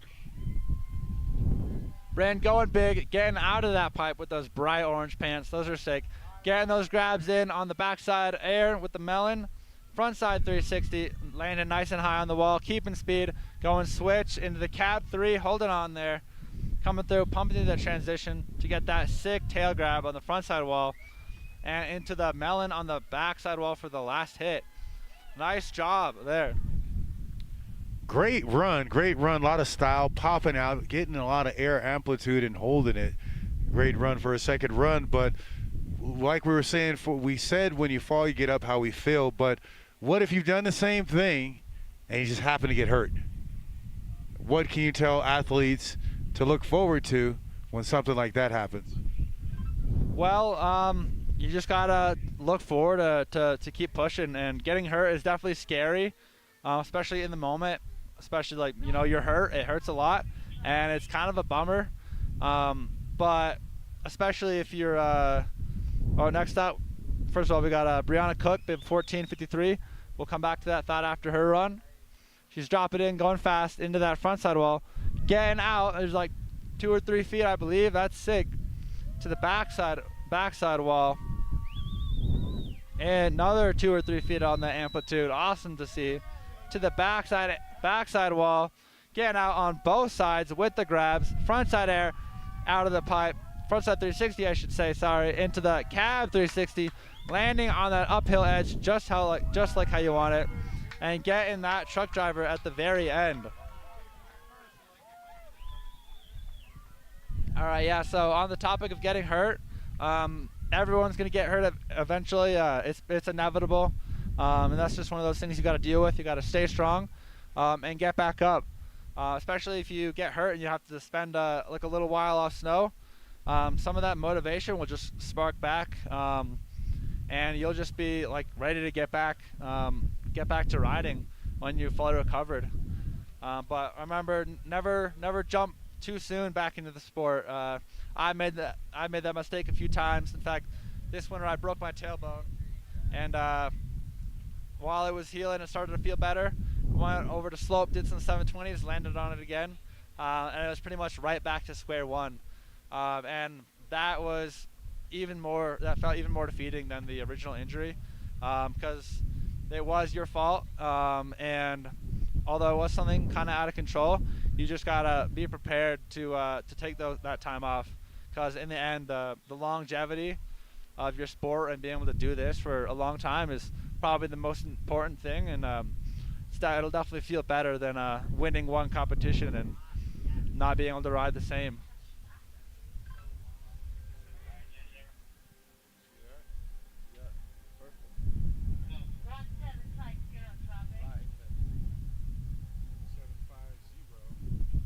All right, babe, 1750, Coco Rooney dropping in on the right-hand side wall. Coming in to the front side wall with a nice indie grab on the front side air. Into the back side air with the sick tail grab. Coming through the flat bottom. Tail grab on the front side wall, getting that tail grab on both sides of the wall. Showing the judges that she can do that. Into the front side wall, going big, jumping off the wall. Pumping through the transition to the front side 360, coming through into the cab 360, and the front side 360 again. Maybe she wanted to do a front 5 there. That's all good. The judges will still take it. Looks like she's rocking that purple all around. She got the purple neck gaiter and the purple board. We love to see it. Does style help you? you gotta have some style in there, right? We're all given the same thing. We're all given a jacket. You get your goggles, you get your deck, you get your pants and all that, but we all wear it differently, right? So that's why I say for this sport, it's a little bit different than other sports, because it's an inward expression outwardly. So now I can see what your style is, even though we have the same gear, by how you wear it or what you're wearing. Yeah. And so with that being said, can you add that in with the riding? So we're in a group, we could be playing football, baseball, or whatever, and it's a different type of sport than snowboarding or skiing with your friends, and watching everyone get off the lift and everyone just starts to do different things. Their creativity from inside being shown to us outwardly without saying a word. Now, I don't know what to call it, but it's a great friendship and a great camaraderie riding with everyone. Sadie Wheeler dropping in on course bib number 1780. Sadie coming in, front side air with an Indy. Coming through on the back side wall, going nice and high there. Jumping off the heels and landing on those toes just like how you want to. Get on that edge nice and early. It'll let you keep speed through the flat bottom. Same with the front side wall like she did there. Jump off your toes and land on your heels. Coming through backside air again. Nice front side air with the double Indy there. She's calling it there with a nice slash at the bottom. And like Pump was saying just before that run about style, style will definitely help just like how you ride. 'Cause you know what they say, look good, feel good, ride good, get paid good. That's what you want at the end of the day, because can't rely on your parents forever to give you money, so got to get some money eventually. All right, next up, we got bib 1791, Bella Bray, or Belle Bray, pardon me.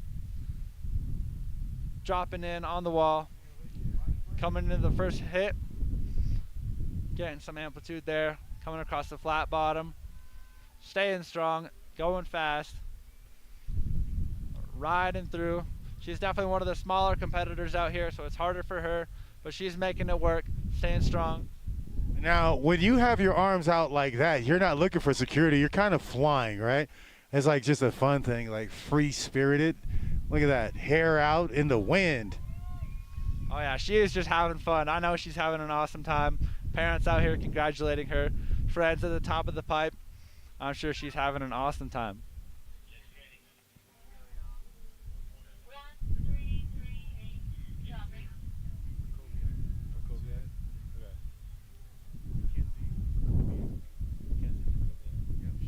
All right, next up we got Mackenzie Frakowiak, bib number 1338. She is dropping switch on her switch frontside wall. That is hard to do and very scary. Coming into the cab 3. Oh, she got some serious speed boost there. Into the backside air with the melon grab. Into the frontside air, keeping it strong, going fast. Into the nose grab on the backside wall. And into the frontside 360 at the end. She got one more. Into the front and the cab through then. Oh, even one more.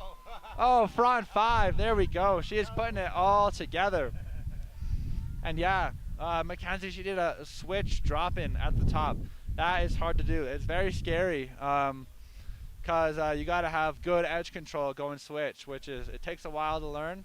You got to be confident going in.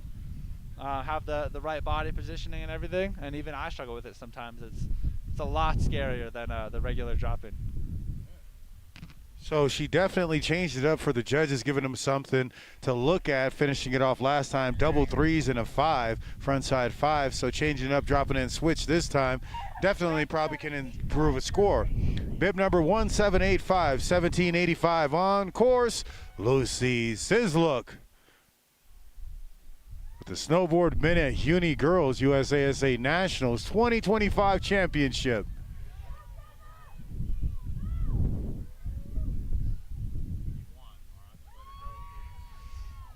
Lucy coming in, got a little bit loose on that first hit, but she's keeping it going. She's determined to land this run, the back-to-back 3s, and into another 360. Oh, 540 it looks like. Coming in for another couple of hits. Oh, she just fell over there. That's all good though. Give it up for Lucy.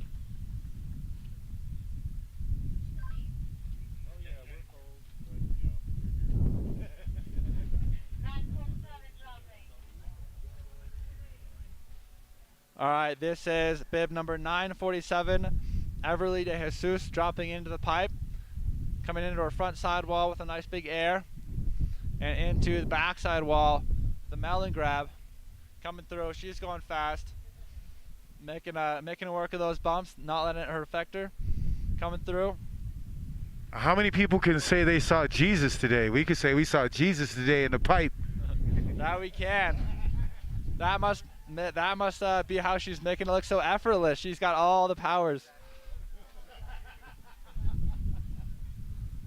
Some might say she's walking on water, but I think here we say she's snowboarding on some frozen water. I mean, would you prefer your last name have Jesus in it or the first part of your name? That's just cool. Everly de Jesus, de Jesus. You could name your kid, if you had the last name Jesus and you named your kid first name Jesus, then what would you call him when he walk around? Jesus, Jesus, get down here and put the dishes in the dishwasher. You have chores to do. Get off of your video games. I think that's what I'd say. Everly don't never get in trouble. You gonna talk to Jesus like that? You going really? I'm on punishment. Shout out to Everly's family, man.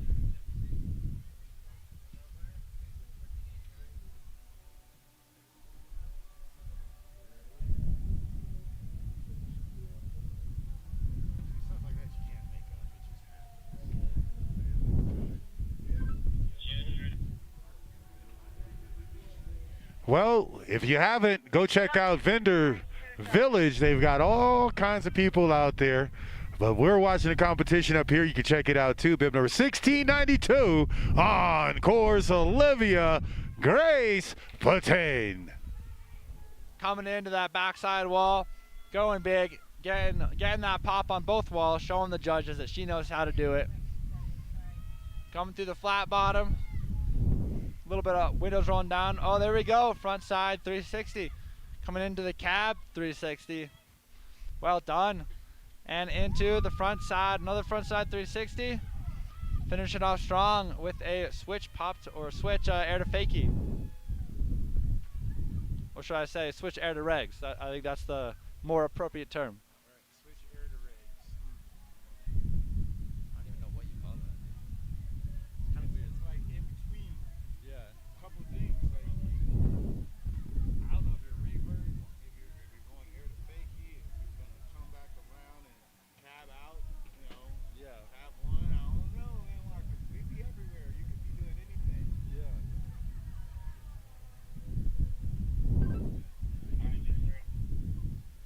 Okay, Tesla Goldstein. All right, next up, Tesla Goldstein, bib 1489, dropping in on the right-hand side wall.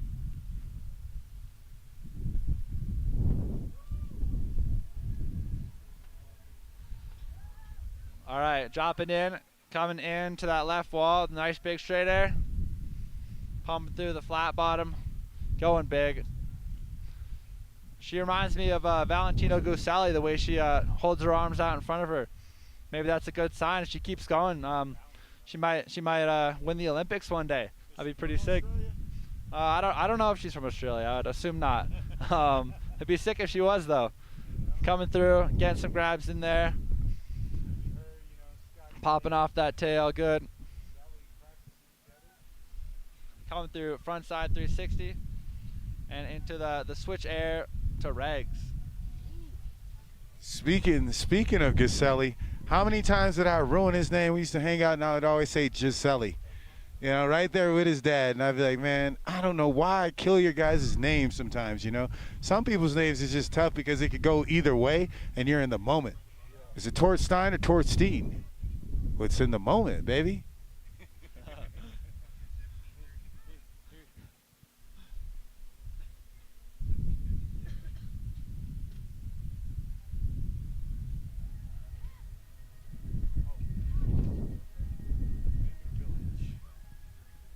If you get time after the competition, go check out Vendor Village. We've got Waterville Valley, Wendell's, High Cascades Snowboard Camp, Y East Academy, Killington Mountain School, Carrabassett Valley Academy, Vermont Academy at Mount Snow, Park City Ski and Snowboard Club, Stratton Mountain School, Revolution Ski and Blade, Team Summit, Vail Ski and Snowboard Club, and Lee's McRae rounding it off down there in Vendor Village. Check them out, as well as our other sponsors, Woodward and Copper. The camps they have over there, amazing, already going off all year round. And Copper Mountain, the athlete's mountain, as we drop in our next rider, 1068 Brooklyn Grace Beck on course. Brooklyn's got some sick hair. I can see it flowing up there already. Coming through, staying on that edge, making sure not to fall down. Coming through, she's going big. Getting that nose grab in there with a little poke on the wall with her tail. Coming through, nice indie grab. Coming through the flat bottom, hopping up. Getting that backside air in there. The nice backside alley-oop. Coming through, last hit. Another backside air. Finishing off strong for Brooklyn.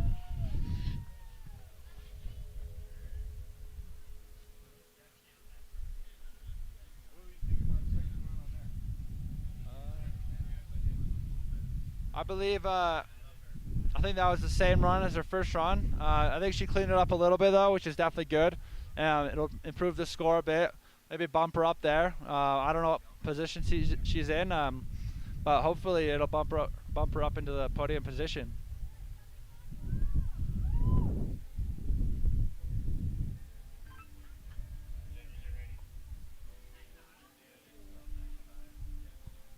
Run 143 drop.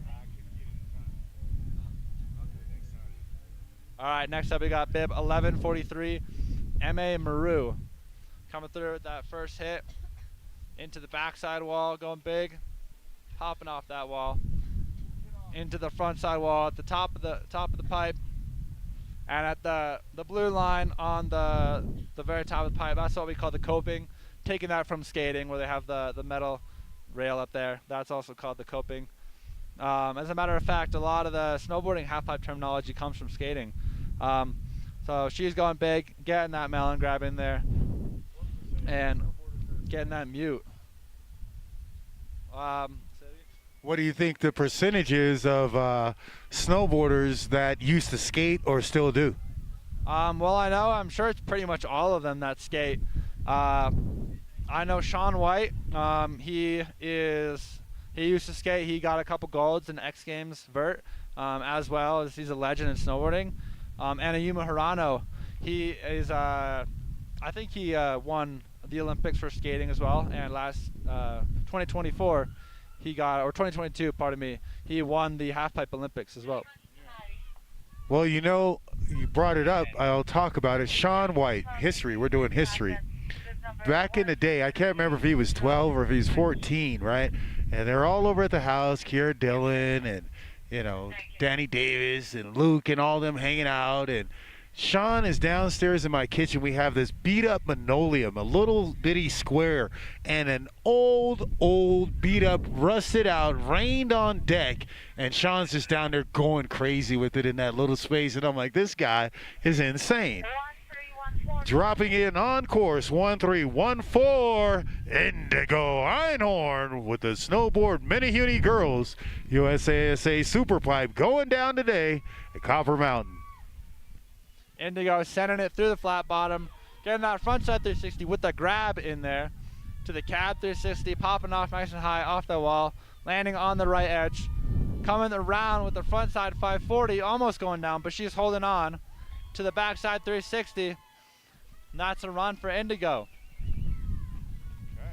The crowd in the halfpipe and extreme sports competitions plays an invaluable role in shaping the entire experience, impacting the athlete's performance, the atmosphere, the event, and even the evolution of the sport itself.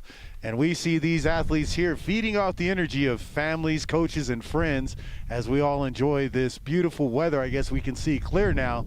The more than halfway done. I think we only have maybe 5 more competitors for the snowboard Menehune girls here, USASA Nationals Championship. We have bib number 892 dropping in on course, Zaria Steves with the snowboard Menehune girls. Zaria coming in into that frontside wall, getting out of the pipe with that sick frontside air with the tail grab into the method, into the frontside air with an Indy down here in the judges tent. Again, the wind is blowing, so hopefully it's not affecting her too much. Coming in, frontside air with the tail grab into the backside method, and coming through with the frontside 360 into the cab 360. Coming down, finishing off strong, rocking that Donic snowboard.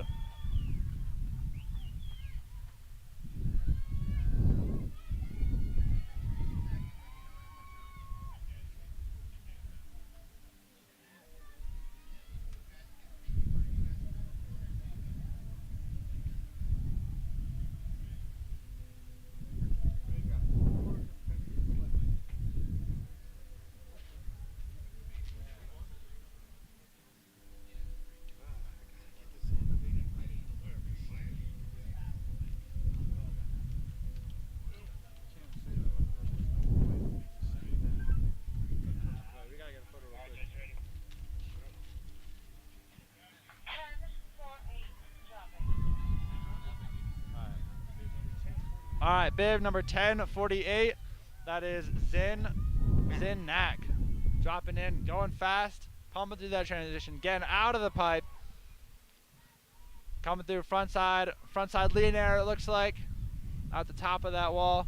Come through backside 540 and into the front side 360. Comboing those tricks together into the cab 360 and coming through for a front side 540. Looks like we got front side. Let me start again. We got back 5, front 5, and back-to-back 3s in that run, and some airs out of the pipe. That was awesome. People don't understand how we stumble over words sometimes. It's like it's a lot going on, and I'm trying to put it into words you can understand. Zen has a knack for doing the opposite of her name, which is peace. She brought the hype in the pipe. Holla, MC Pump, a.k.a. MC Pipe. Shout out MC Pipe.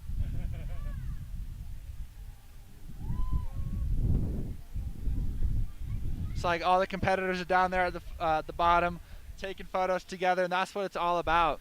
It's about creating that community, making friendships, and turning rivals into friends. So it's awesome to see all the young guns out here doing that.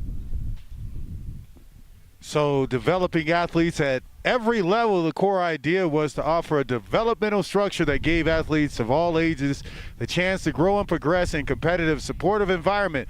The same things that you're saying right now is the same things that USASA has used in their approach to nurturing athletes at all skill levels, whether they're beginners or elite competitors. It allows athletes to compete against peers of similar ability, but to also progress through the regional and national competitions and get discovered by sponsors, coaches, and national teams. So USASA inclusivity is very good for looking from a diverse socioeconomic backgrounds, as well as those with disabilities were welcomed and are welcomed and provided opportunities to participate regardless of the range of talents or maybe their financial standards or financial standings or race or creed or any of that. And that all started back in 1988 till today with USASA Nationals. As it's grown in size and impact, these are some of the ways that you can help the growth and the participation by just coming to events like this and continuing to support, whether you're giving through the talents of teaching these kids and investing in them, or things like our silent auction, the 2025 USASA National Championship. Silent auction started March 28th at 6 a.m. and it'll be done at April 8th at 4 p.m. Even if there's nothing on there that you like or that you want to silently auction off, you can still donate to the cause, and everyone giving back to these kids in many ways so that they can be here and that this can be here and continue to grow. USASA National Snowboard Championship in the Super Pipe for 2025 here at Copper Mountain. Going down, we're getting down to the last few. We are with snowboard Menehune girls, that is 11 to 12 years of age, and we've got 3 riders left. Bib number 1746, Caroline Shaw on course. Caroline almost falling down there on the first hit, but she's staying up, staying strong, coming to that backside hit. Nice air there. Coming through, getting that grab on the front side hit. Into the backside hit, getting a nice another straight air there. Coming through, she's pumping her arms, getting that speed. Into the backside hit. Oh, just going down there. Slipping out on that ice. That's okay though. She's got her first run down, I believe.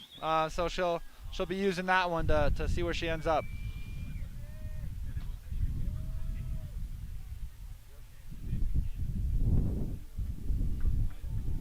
Professional DJ right here. See that? And this is a crappy mic. Yeah. All right.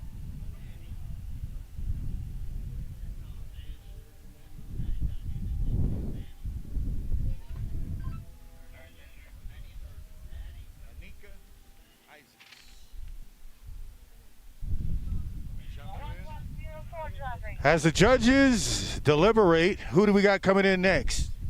Annika Isaacs, bib number 1104. All right, coming in, backside air, going nice and high, getting out of that pipe, going up, getting that stale fish on the front side air, coming through another backside air, trying to gain some speed, going fast, front side 360, nice and clean, into the cab 360, nice and clean, landing on that proper edge, coming in for the front 5, putting her hand on a little bit, but she's riding away, coming to that backside wall for the last hit. It was a solid run from Annika Isaacs.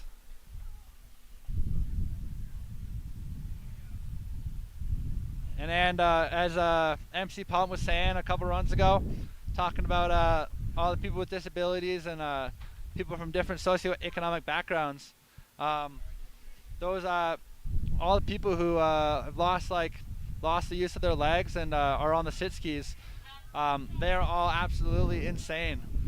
Next rider, last rider, we got bib 907 Gabby Lynn coming in for her second and final run, coming up the ball, going big on that next wall. Absolutely awesome for her small size. She's going absolutely massive. Coming in at backside alley-oop, keeping it strong, into backside air, and into a frontside 360, putting down the hands a little bit, but that's okay. Give it up for Gabby Lynn, our final competitor of the day.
Well, once again, we did it. I think we need a group photo. How about everybody go to the half pipe? Let's do a group photo. Who's got time? Let's do it. Liliana, where do you think you're going? Yeah, go on and get out there in the half pipe. Let's do it. We're going to take a picture. Let's all go out there and have some fun.